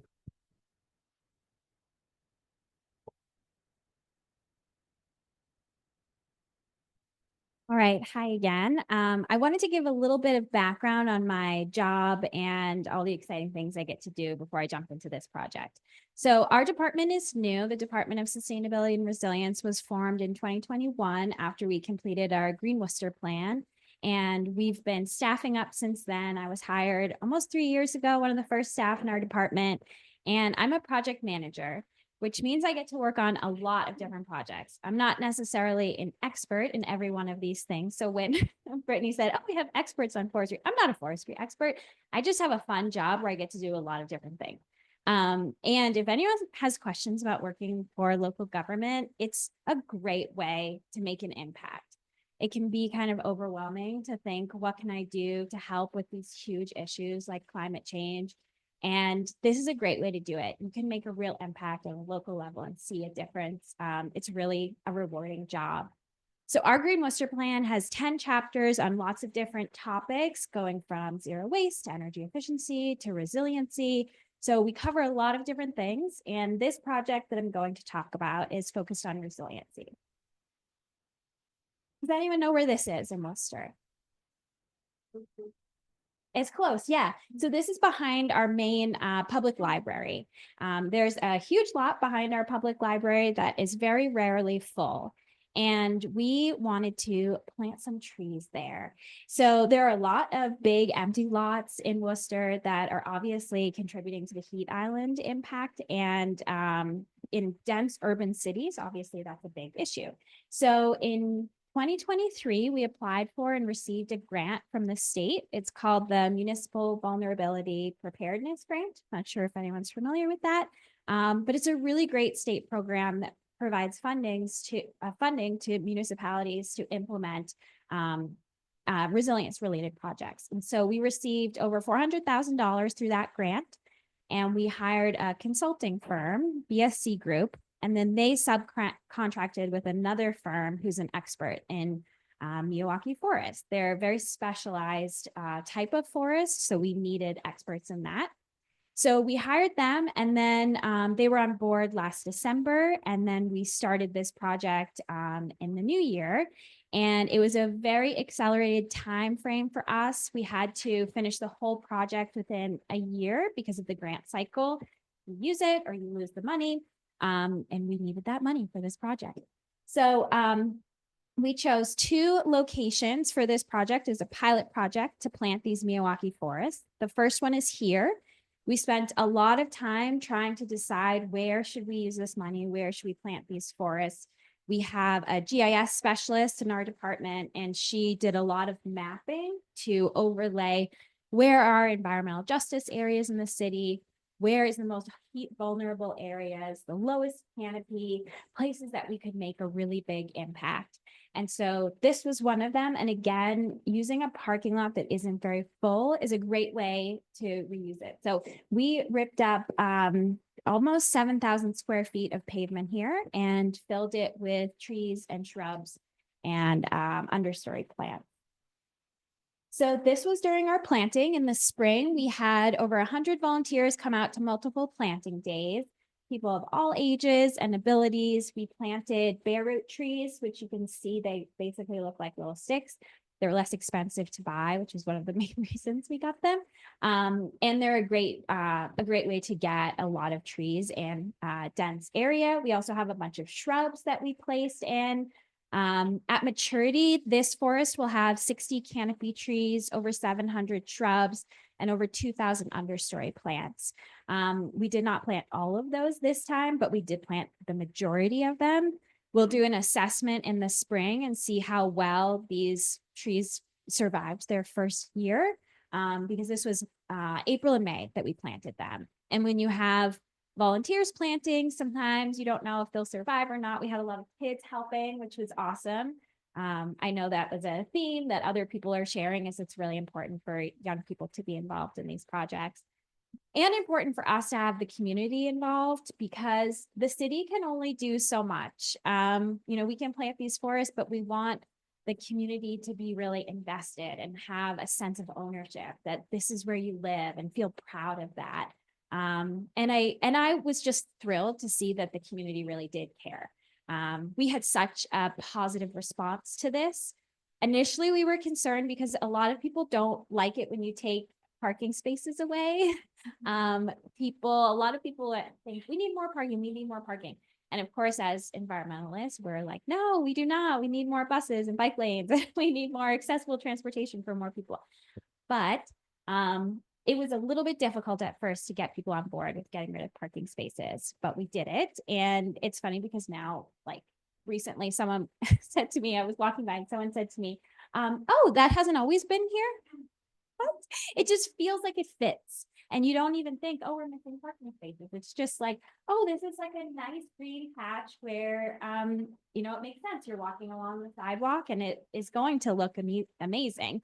Right now, the trees are pretty small.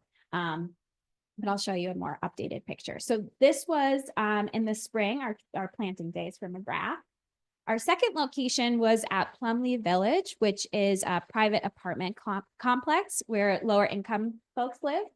And we wanted to have this pilot be on municipal land and then also private property if we could, to see if it would work. Again, we were like, let's do this pilot year and see what happens.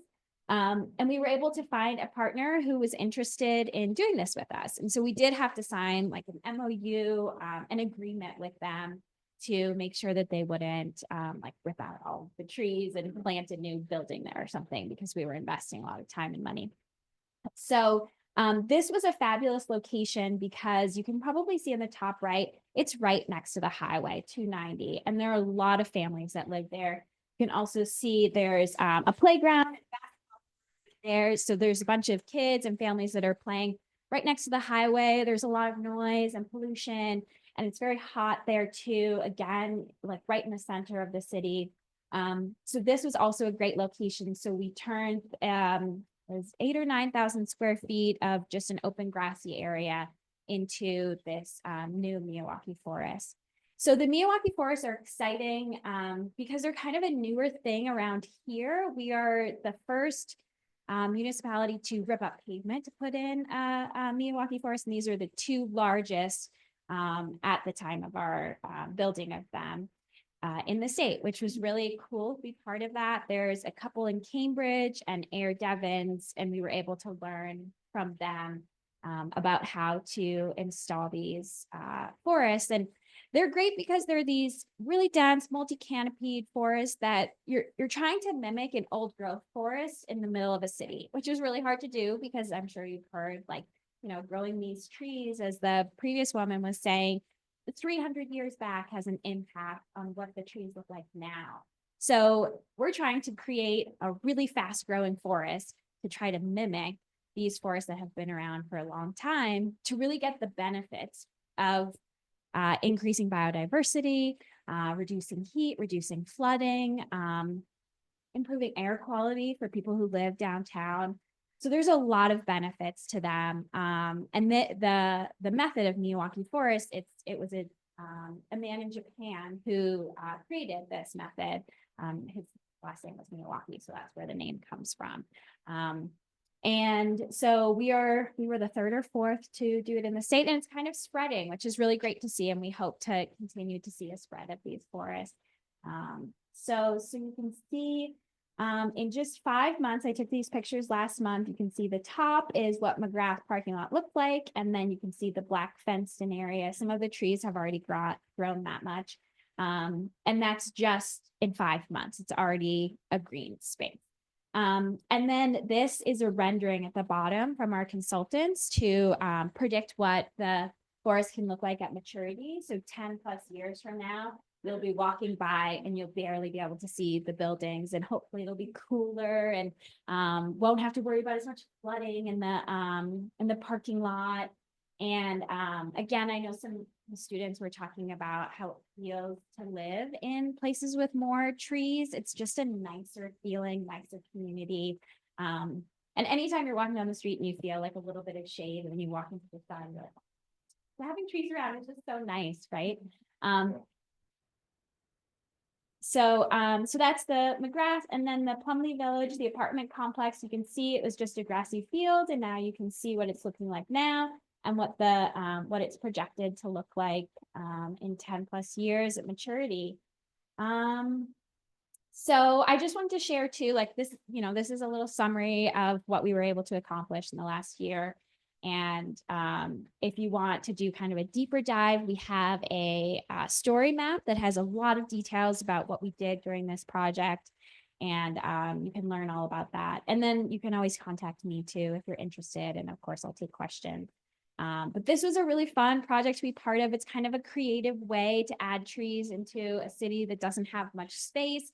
I know you were talking about how it can be difficult to plant trees along the right of way. And it's something that we struggle with in Worcester too, but we are going to be investing a lot of money in that as well over the next few years, planting more street trees. This is kind of a creative pilot. Let's see how this goes as we continue to figure out ways to increase our tree canopy. So that's kind of it for me, and I'll pass it along. Again, hi, I'm Dave Getman with the Department of Conservation and Recreation, and I'm going to pivot a little bit because we don't do urban forestry plantings. We're in the water supply business, and our mission is to promote the health of the forests we already have, because those are the initial resources that provide clean drinking water into our streams and wetland systems. Again, what we do is try to preserve this for our future generations. We talked about the urban canopy or the tree canopy, and we talked about uneven age class and the importance of that. And we can see that if you have a forest that is of the same species and the same age class, it's more subject to, more prone to disease, prone to insects. And with climate change, we're seeing more and more of our storm systems having a greater impact, more frequently, more intense. And the forest helps to preserve the environment and the land that's under there. So again, we talked about what tree canopy is. I don't have a lot of pictures, but I want to tell you the importance of the tree canopy. I believe that Matt already talked about the cooling effects, reducing heat. It also has a great importance for air pollution, as was mentioned, and biodiversity. And it improves the quality of life in those communities. We didn't talk about what the biofilter is. Again, forests provide this filter. They're kind of the sponges that soak up the nutrients from surrounding agriculture sites, from I want to say the stormwater from urban settings. We have a balancing act in water supply. Again, we're fortunate that we have a pristine environment. The forests are not as impacted, but we are starting to see, as we move further west from, again, water supply, as the population grew, we needed to create more water supply, more impoundments to provide water for the metropolitan communities.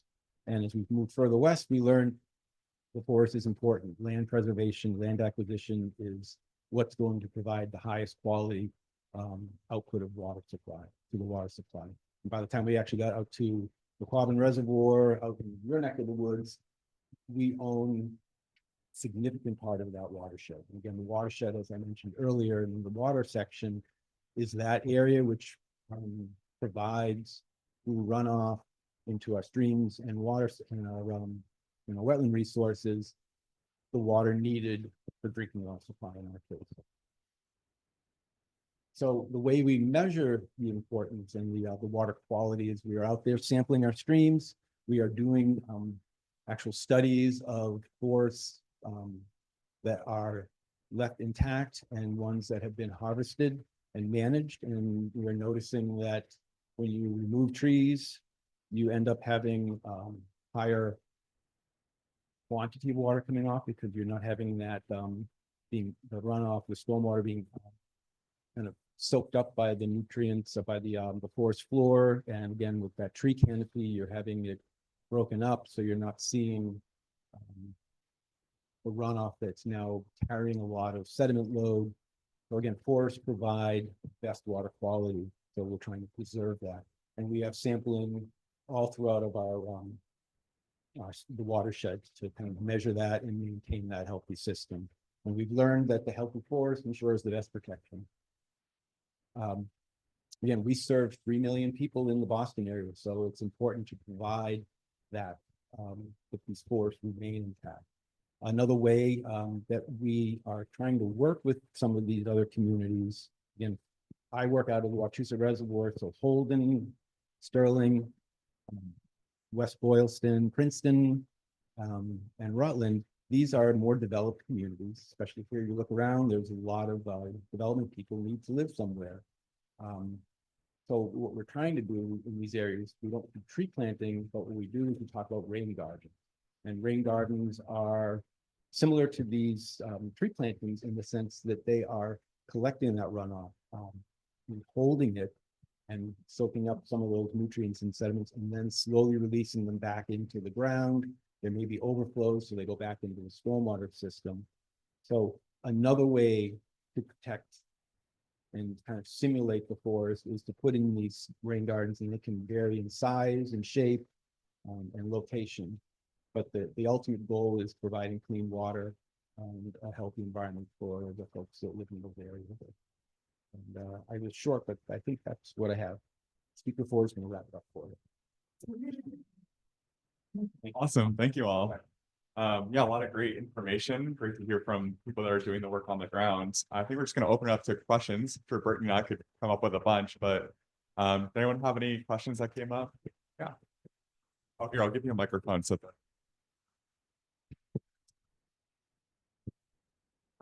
So for the Worcester one, right? In Stafford Street, there's like an empty lot. Have you guys considered it? Like near like CVS? Yeah, so there are so many places that we would love to put these forests. There are a lot of vacant lots. A lot of them are privately owned. And so we don't always have access to be able to plant on them. We'd love to be an inspiration to some private businesses. Maybe they would want to do something like this. But I'm not sure who owns that lot. The city would probably have to pay to like actually purchase that land, plant on it, unless we could have some sort of agreement with them. So it gets a bit complicated. But I hope, we're hoping that these first 2 forests are really successful and we can use them as an example and hopefully expand to other places. So maybe someday we can plant trees there. Yeah. I'd love to. I'd love to fill up a lot of those places with trees and green infrastructure. So I have maybe a someday. question. Yeah. Okay. So how do we like stop people from contaminating our water? So like our natural water, like in streams, because like you know how like it's like connected and stuff like that. Well, I'm not a water expert or anything like that, but like Well- how do we like stop the contamination? But that's a great question. It's a sweeping question too, because contamination comes in many different forms. But how do we stop it? It's through education, like we're doing right now, and getting the message out. What I do in particular is I work with developers, because we see, like I said, the population's growing and people need to live. And it's very dense in the city, so they move out and become suburban sprawl. So trying to maintain green spaces, trying to educate them on the importance of stormwater runoff, because again, stormwater runoff can transport a lot of contamination of oils, bacteria, salt. That's a big issue right now. More pavement means more roads to plow, and the connectivity is going up. That's the measurement simply of minerals that are out there. Salts, calcium, sodium are the components of that. So it's working with municipalities and getting them to understand the importance of stormwater management. I also have a question for the first one. Excuse me. So since you guys assist community, people who like take down trees, like for example, like in their backyard or whatever, what can you do with like the excess branches? Because like I was wondering if like since you guys do playgrounds too, you could like I don't know what it's called. Like they have in the playgrounds like woody chip. Yeah. Like do you guys can do that or There's a ton of options. And so we have one person who's dedicated to wood products utilization. So you can always look up urban wood use. There's a whole variety. There's people that come out with like what they call a portable sawmill. If the tree's taken down, it can be milled into lumber. Typically, it's turned into something on the site, like picnic tables, benches. So DCR is responsible for the Esplanade. It's the parkway that goes kind of along the Charles River. If you've gone through there, you can see really good examples of wood, kind of tree branches and structures being turned into play structures. It's repurposed urban wood essentially. And I think that's catching on a bit more. Okay. So there's a lot of good work being done around that. Also chips, what our wood products person would typically say is highest and best use. A lot of tree waste, quote unquote, branches. People just instantly say, well, run it through the chipper, we'll turn it into chips, but to your point, maybe those branches could be reutilized for something else, like a play structure. What's the highest and best use? Let's not just by default turn everything into wood chips, and just utilize more of the tree for different purposes. Thank you. Thank you. Yeah. Girl. See what problem.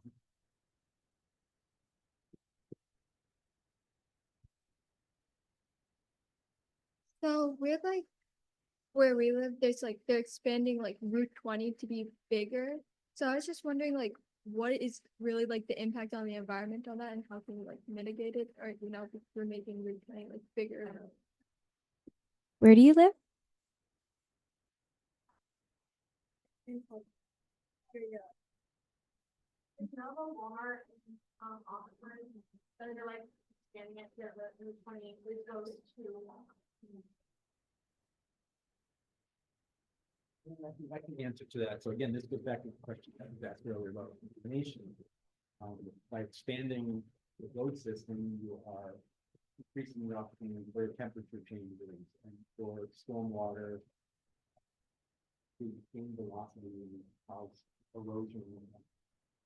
A way to plan for that is to work with the DPW, municipality doing the work and increase your buffer. The buffer is that vegetation that's between the land use and the resource.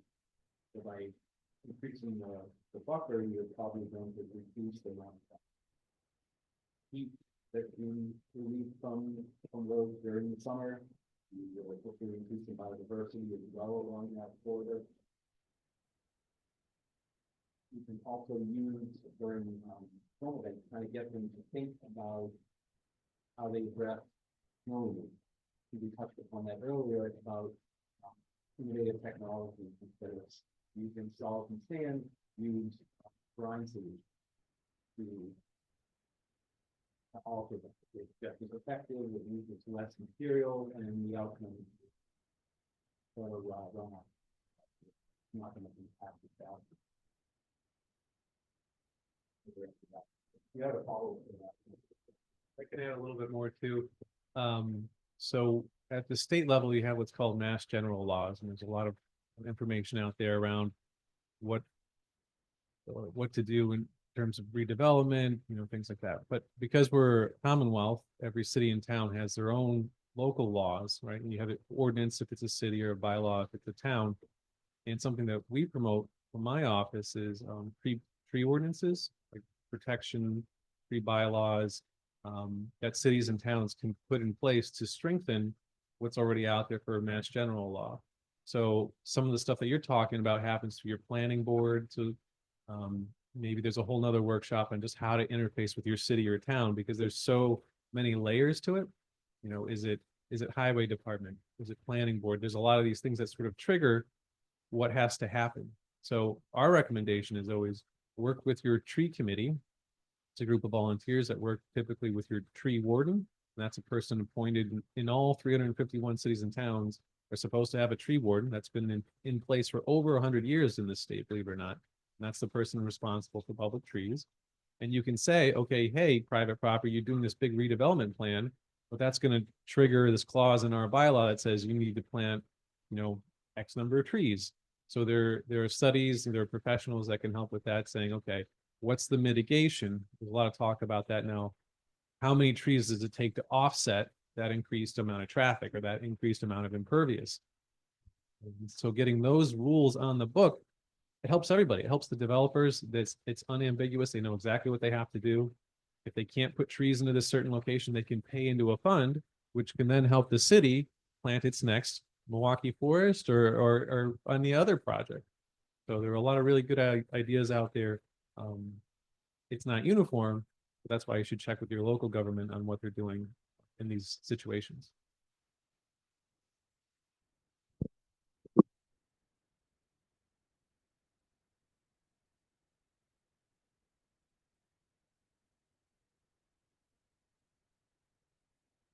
I have a question for Jessica. When you were talking about vacant lots aren't always an option for planting trees because they are sometimes privately owned. It made me think of land trusts for farming. So I'm from Springfield, but we're kind of near Amherst, kind of near Agawam. And so sometimes well, I say we, but I mean, I hear about land trusts where agricultural land is preserved. Is there an equivalent of that for trees? So we have a great partnership with the Greater Worcester Land Trust. They're a really great organization, very dedicated. And they often call it land hunting. They go hunting to find land that they can buy and preserve. So yes, that's something that they do and try to do. And it would be great if we could someday partner on them being able to acquire some land and plant. I'm not sure in terms of like the difference between agricultural land and planting trees or different forms of green infrastructure. I'm not sure, but I know it's something that they spend time on, and they work collaboratively with Mass Audubon too in Worcester. So definitely working together to figure out any ways we can access that. I also know that I don't know all about them, but there are certain rules about development, like what maybe in the ordinance is, like what certain land is designated for. If it's like a commercial property, I'm not sure. I know that in terms of ordinances, we actually as a city are going to go through a process for updating our ordinances now over the next few years, because we just finished our master plan for the city. And we also just finished our first urban forest master plan, which is super exciting. Yes. And we finally have a tree committee that formed last year. So there's, a lot of exciting stuff. And I think working together, we might be able to do some things like that. But yeah, at this point, I'm not sure if that's possible. Yeah.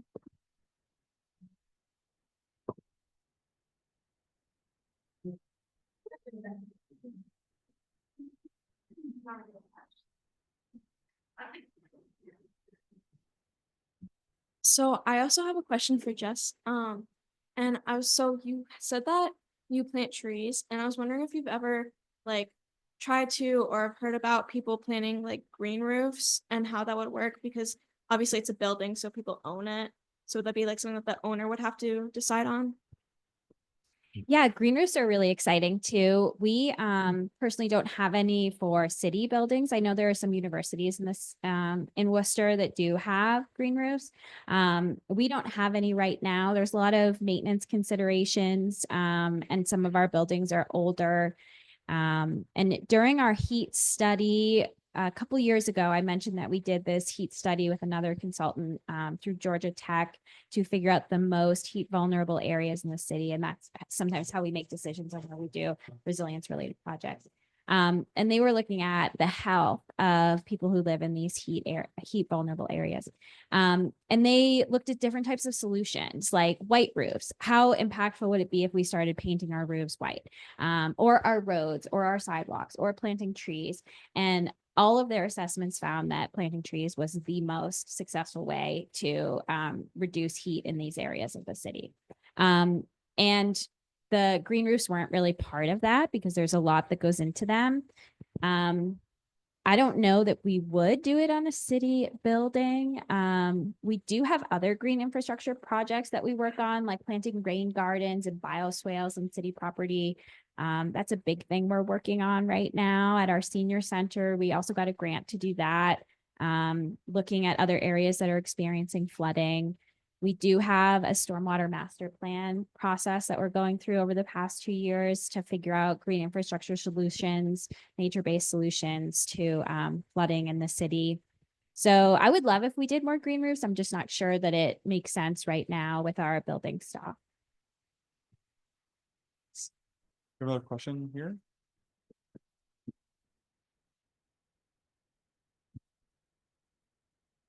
You all mentioned how you need the importance of educating the public. I was just wondering, how specifically do you do that? Like, do you host workshops or just like go door to door asking people? So we just wrapped up our fall training, the tree stewards training, Department of Conservation and Recreation. Again, just mass.gov, DCR, urban forestry. You can find out what we're up to all the time. We have a newsletter. So we're trying to expand that, do more. That focuses around a lot of the topics I just talked about, tree planting, tree care, pruning, helping your city come up with a tree committee, work on tree ordinances. You did mention Springfield. They actually do have a tree protection ordinance for trees of historic size, over a certain size. You have to go to the town, so that there's really good ways to manage that. We do a lot of just, again, door to door. So it's that sort of personal outreach. Our urban foresters are in the city all the time. We work with nonprofit partners. So every time we're in a community, we try and bring grant funding from our Secretariat, Energy and Environmental Affairs, make that funding available. We have like a land trust that we've worked with, there's one in Western Mass, there's one down in Brockton, so they'll get involved. They already have a network of people who are interested. And now with our funding, they can put on tree related workshops. So even after we plant a city, they'll come through and say, okay, we're going to do a tree walk, and they'll take people to all the different trees that we planted, teach them about the different species, why there's these benefits. So we use a pretty broad variety of ways to interact with people, trying social media posts, videos online is what, so we have a legacy tree program where we get people interested in trees, measuring. We also have a virtual option for that too. So combination of both. So just a few of the things we've been up to. I want to start working with you on some of those things. We have some limited resource capacity considerations in the city. So we don't currently do things like door knocking and that kind of thing. We do more traditional outreach around social media or flyers or short videos, presenting at committees or events, hosting events, some of that to educate people. Having volunteer events where people come and we teach them about what's going on in the forest, and educate them through that. But it's something we would love to do more on, because one issue that sometimes we can face is when we're trying to plant more street trees, there can be pushback sometimes from residents who don't necessarily want trees in front of their homes. And so we might plant a tree and then have to take it out because someone doesn't want it. And obviously we want to avoid that as much as possible. We have a lot of goals about wanting to plant more trees, and that's, counterproductive to that. So one thing we want to do is spend more time doing things like what you're referring to around door-to-door outreach and connecting more with the community on the benefits of having more street trees too. So it's something we're looking more towards. It's, everything we do is trying to find resources for it and capacity. And I'm hoping as we move forward, we'll be able to get more grants to do things like that.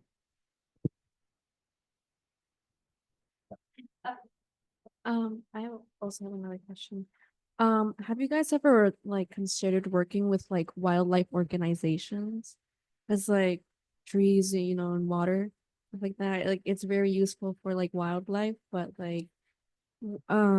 since they could give you a much deeper path on what to do and how useful certain things could be for the wildlife. Have you guys ever considered it? Or I would say for me and my department, somewhat limited so far. I mean, we just did this project. We do collaborate with the Worcester Native Plant Initiative that does have a emphasis on pollinators. And so we did specifically choose some native plants that would attract pollinators in our forest. It's something that we care about, but we don't have specific partnerships yet with types of CBOs that you're talking Yeah, we've met with Mass Audubon just around birds and obviously birds and trees, and with species that might be better in urban areas. They talk about birds flying into buildings and windows, and the trees help offset that. So there's a lot of discussions around birds and trees. It's a pretty natural fit in the urban area. Trees and animals. Stay with me. This is hilarious. Lawrence, it's about as dense as it gets. One of the most dense cities, and we've been working there for a while. They have a couple greenways. If you're familiar, there's a Spigot River. It goes kind of right through, but there's buildings everywhere. And we're like, oh, this will be a great place. We'll start planting trees. So we start planting trees, come back, a little bit later. Oh man, someone vandalized these trees. I can't believe it. Down. We get closer and we look at it, and it's got this kind of point like this. Anybody know where I'm going with this? A beaver came out of the river and ate the tree. I'm like, oh my God, we brought the environment back and now it's eating the trees, but that's what the beaver is going to do. So as we, reinvigorate these areas and make them more naturalized, you're going to have the native plants and animals coming back. You know, there are hawks, there are birds, they're coming down and they're getting the squirrels and things. So it is kind of fun to watch the animals come back as the environment is restored. And I believe, you want to talk about foresters for the birds? Yeah. I mean, forestry obviously increases biodiversity for, the wildlife community and birds. We have a natural resource section within the Division of Water Supply Protection, and and their job is to inventory all of our properties, convert field to meadows, and to introduce biodiversity, pollinators, because we know how important they are. Again, we're focused on our property, not necessarily reaching out to the broader community, because we're managing our lands. But we hope that our lands are an example of what everyone can achieve and strive to. So by putting these in and in open, public spaces, I think people, we also, when we do these projects, an important thing you talk about outreach is signage and an explanation of what the importance of this is. And maybe even an illustration of what this looked like before and what we're trying to achieve. And usually when you put up signage, it generates questions and interest in high traffic areas. But to speak to wildlife, yeah, it's important to get people to understand how forests play such a vital role. I learned recently that in order to see an eastern gray squirrel back like 100+ years ago, you had to drive miles and miles outside of a city. They're nowhere to be found. And only just recently they started doing counts of gray squirrels in Central Park in New York City to try and get a count of how many are there. Thousands of them now. But before they started planting trees and creating parks, you couldn't find them. So just interesting, I think, like we take for granted, right, using this common wildlife.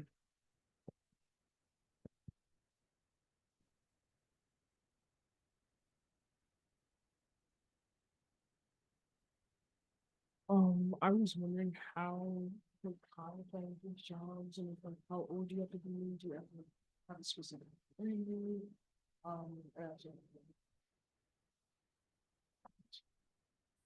Which jobs?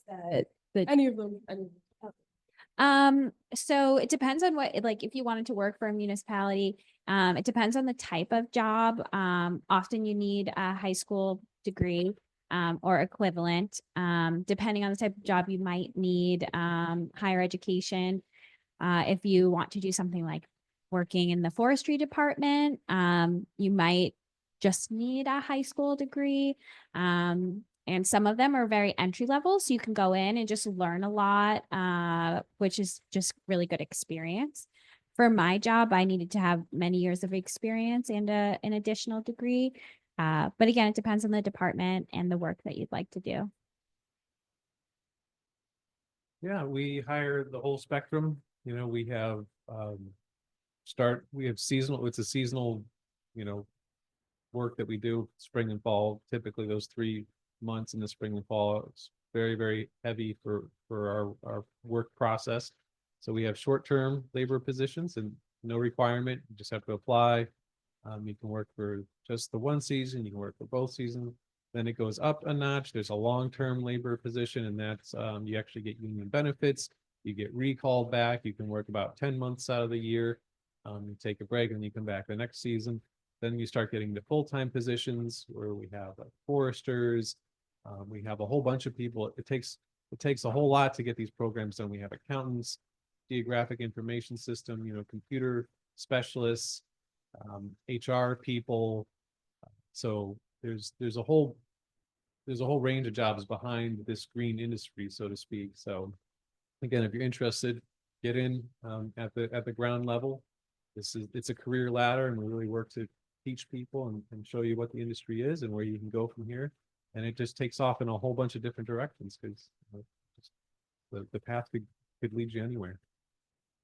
And I just wanted to add too, before I pass it over, how important it can be to just connect in the community. If you're interested in a career in one of these fields, volunteering where you can meet people who are doing this kind of work, or joining committees. I know someone mentioned that in the previous session too. That's a great way to meet people and see what their jobs are and make connections and see what's available. But I did a lot of volunteering when I was right out of school. And I found that to be a great way to meet people and learn about types of jobs that are out there and how to apply for things. And it's a great way to do that. So. And I'd like to add to that as well. What we do is we have internships. We have unpaid and paid internships, and they vary from skill levels and projects. In our water quality section, in quality water supply, we will bring students on to do field work with us. Go out and collect samples, bring them back, work on data collection and data management if you have that skill set. As far as volunteering, like you said about getting on a committee, your local conservation commission is a great way to get your foot in the door, to learn about your community and some of the projects go on. You can be an associate if they allow students to come on, or even just going and just, again, volunteering and being present gets you, it opens your mind and opens your door to the possibilities. As Matt said, we're a very interdisciplinary organization. We cover a lot of many different topics. We talked about seasonal jobs and how those can build to a permanent job in place. I started my career volunteering at a conservation commission, and we did an inventory map of their properties. It was my project when I was in college, and that led me to where I am now. And I've been in this job for over 35 years, and I can honestly say I enjoy and love every day that I'm there. The environmental field is wide open. As long as there are people on the planet, there's going to be an environmental issue that we need to tackle. I want to add one other thing because you both have said it. We also have seasonal jobs. It's just not in my department, but in our forestry and parks department, there are a lot of students that will work in the summer on certain projects, like helping planting trees. And then some of them will graduate and then be hired full time. So if you're interested in that, that's also a possibility in the city. It's just not in my department. So yeah. I just wanted to add, you can go to Mass Careers, and when you go in there, you can all the state jobs are there, and that's where you may find your seasonal jobs, maybe internships. Again, starting at this level, the pay is not great, but it's all about exposure and getting your foot in the door and opening up the possibilities that are out there. So again, I believe it's Mass Careers. You can even select a particular field in your own town. Also, like Civilian Conservation Corps, and calling it the Climate Conservation Corps, like here for DCR, to come do sort of seasonal projects, kind of rail planting trees, all these projects. Yeah.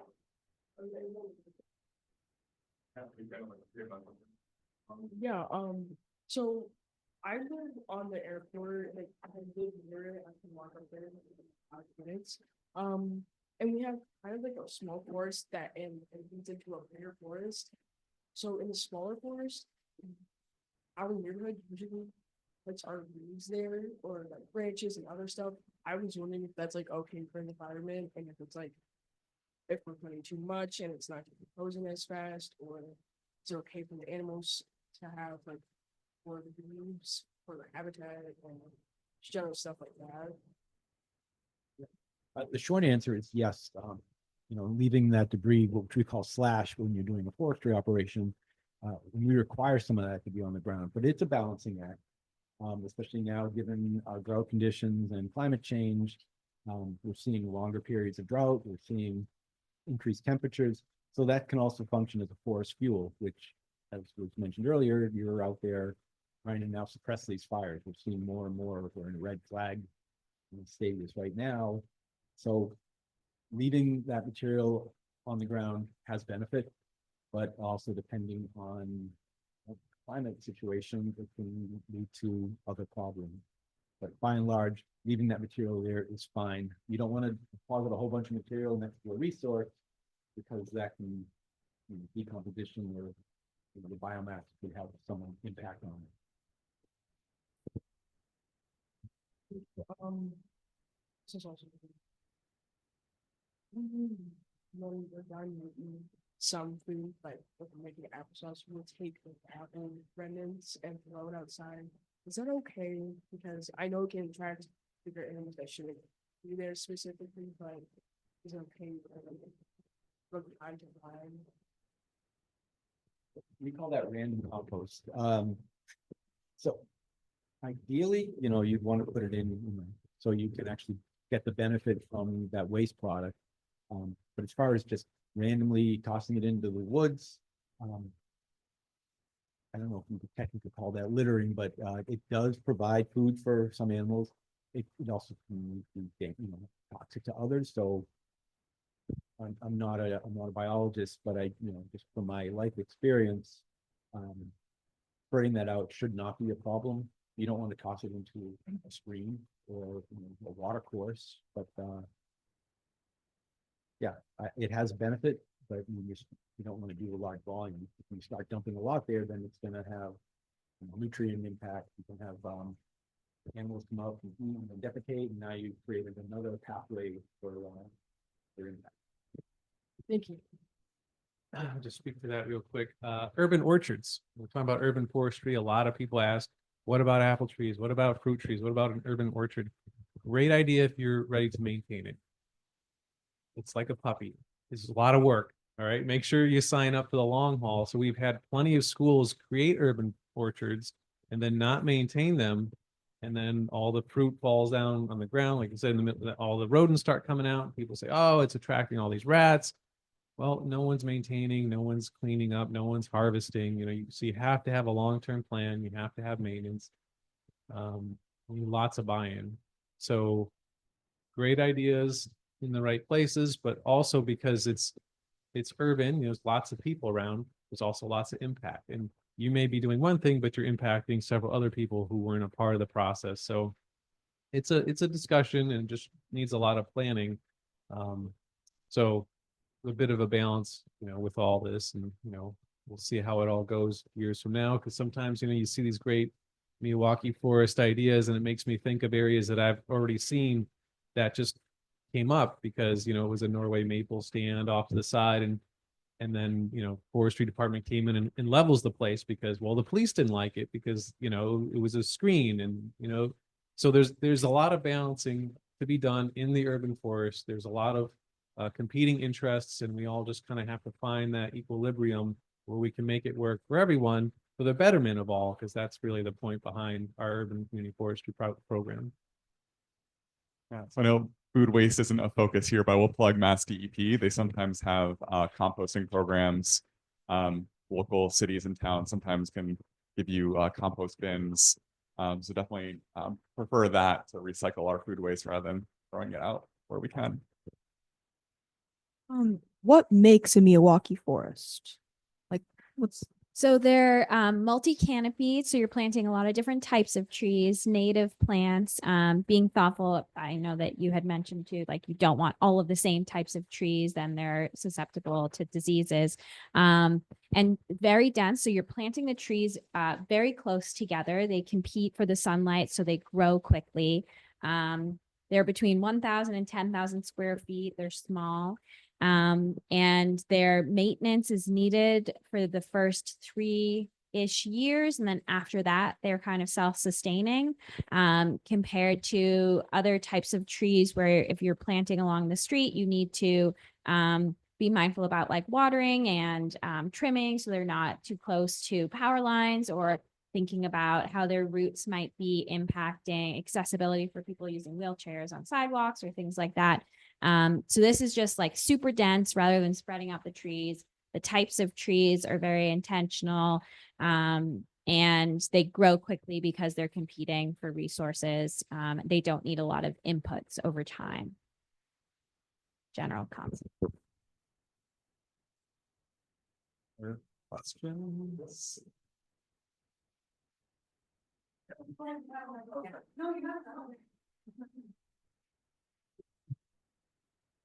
Hi, so I was just wondering what other challenges you guys may face with implementing greener infrastructure, such as planting trees or implementing bike lanes or electrification of vehicles, and if there would be a set deadline for these specific projects. we have goals for when we'd like to accomplish a lot of these types of things. So we'd like to have a lot more EV charging stations in the city. We installed, we now have around 30, I believe 30 public. We installed 18 new stations over the last couple of years, something we really care about. Right now, there are some supply chain issues with actually purchasing EVs. So we were kind of hoping there would be more of an uptake of them. They are a bit expensive for some people, although there are incentives. So the city has a couple EVs and we're trying to bring them more into our fleets.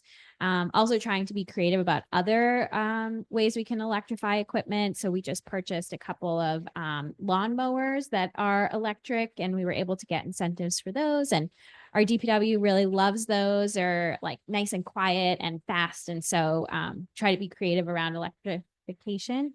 Do you want to add to that? Yeah. Mm-hmm.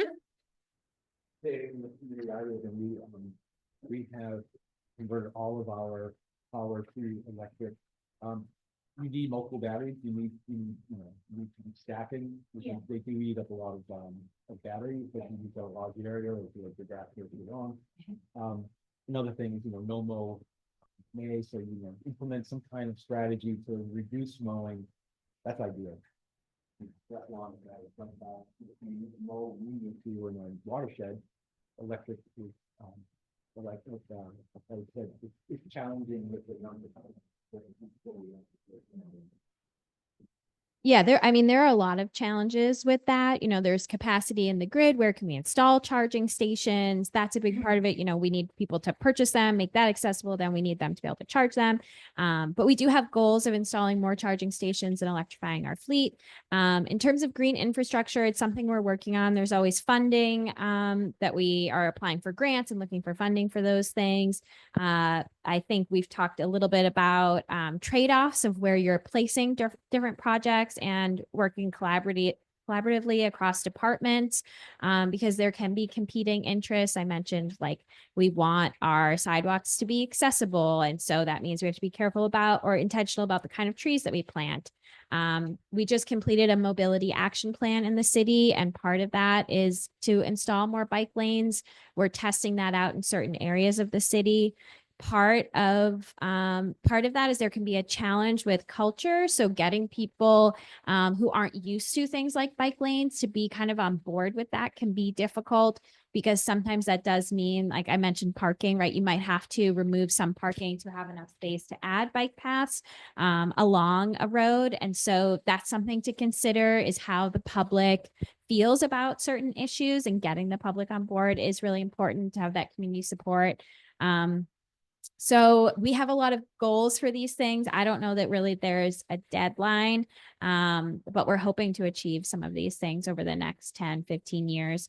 And there are all sorts of challenges to getting there. Yes. The state does have deadlines. We have a 2050 carbon neutral goal. So they've been building and working towards that benchmarks to reach by 2030, and then by 2050 be net neutral. So a lot of the conversion you just talked about and other laws that are being put in place, like new construction now as a minimum LEED certified silver, for projects over a certain size. So there's a lot being done with laws around trying to reach those goals in time to reach that 2050 sort of goal. And, we kind of bake it into the work that we're doing along the way to promote more green infrastructure, stormwater management, electrification. Well, thank you so much. That's our time. That was amazing. And I hope that you all got so many nuggets for your current with like their start thinking. Please give everyone a round of applause.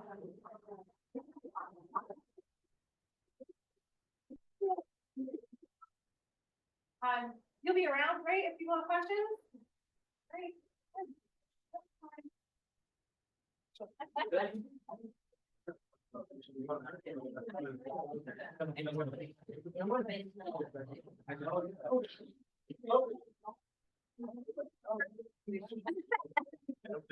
A large virtual. Sorry. Speak on behalf of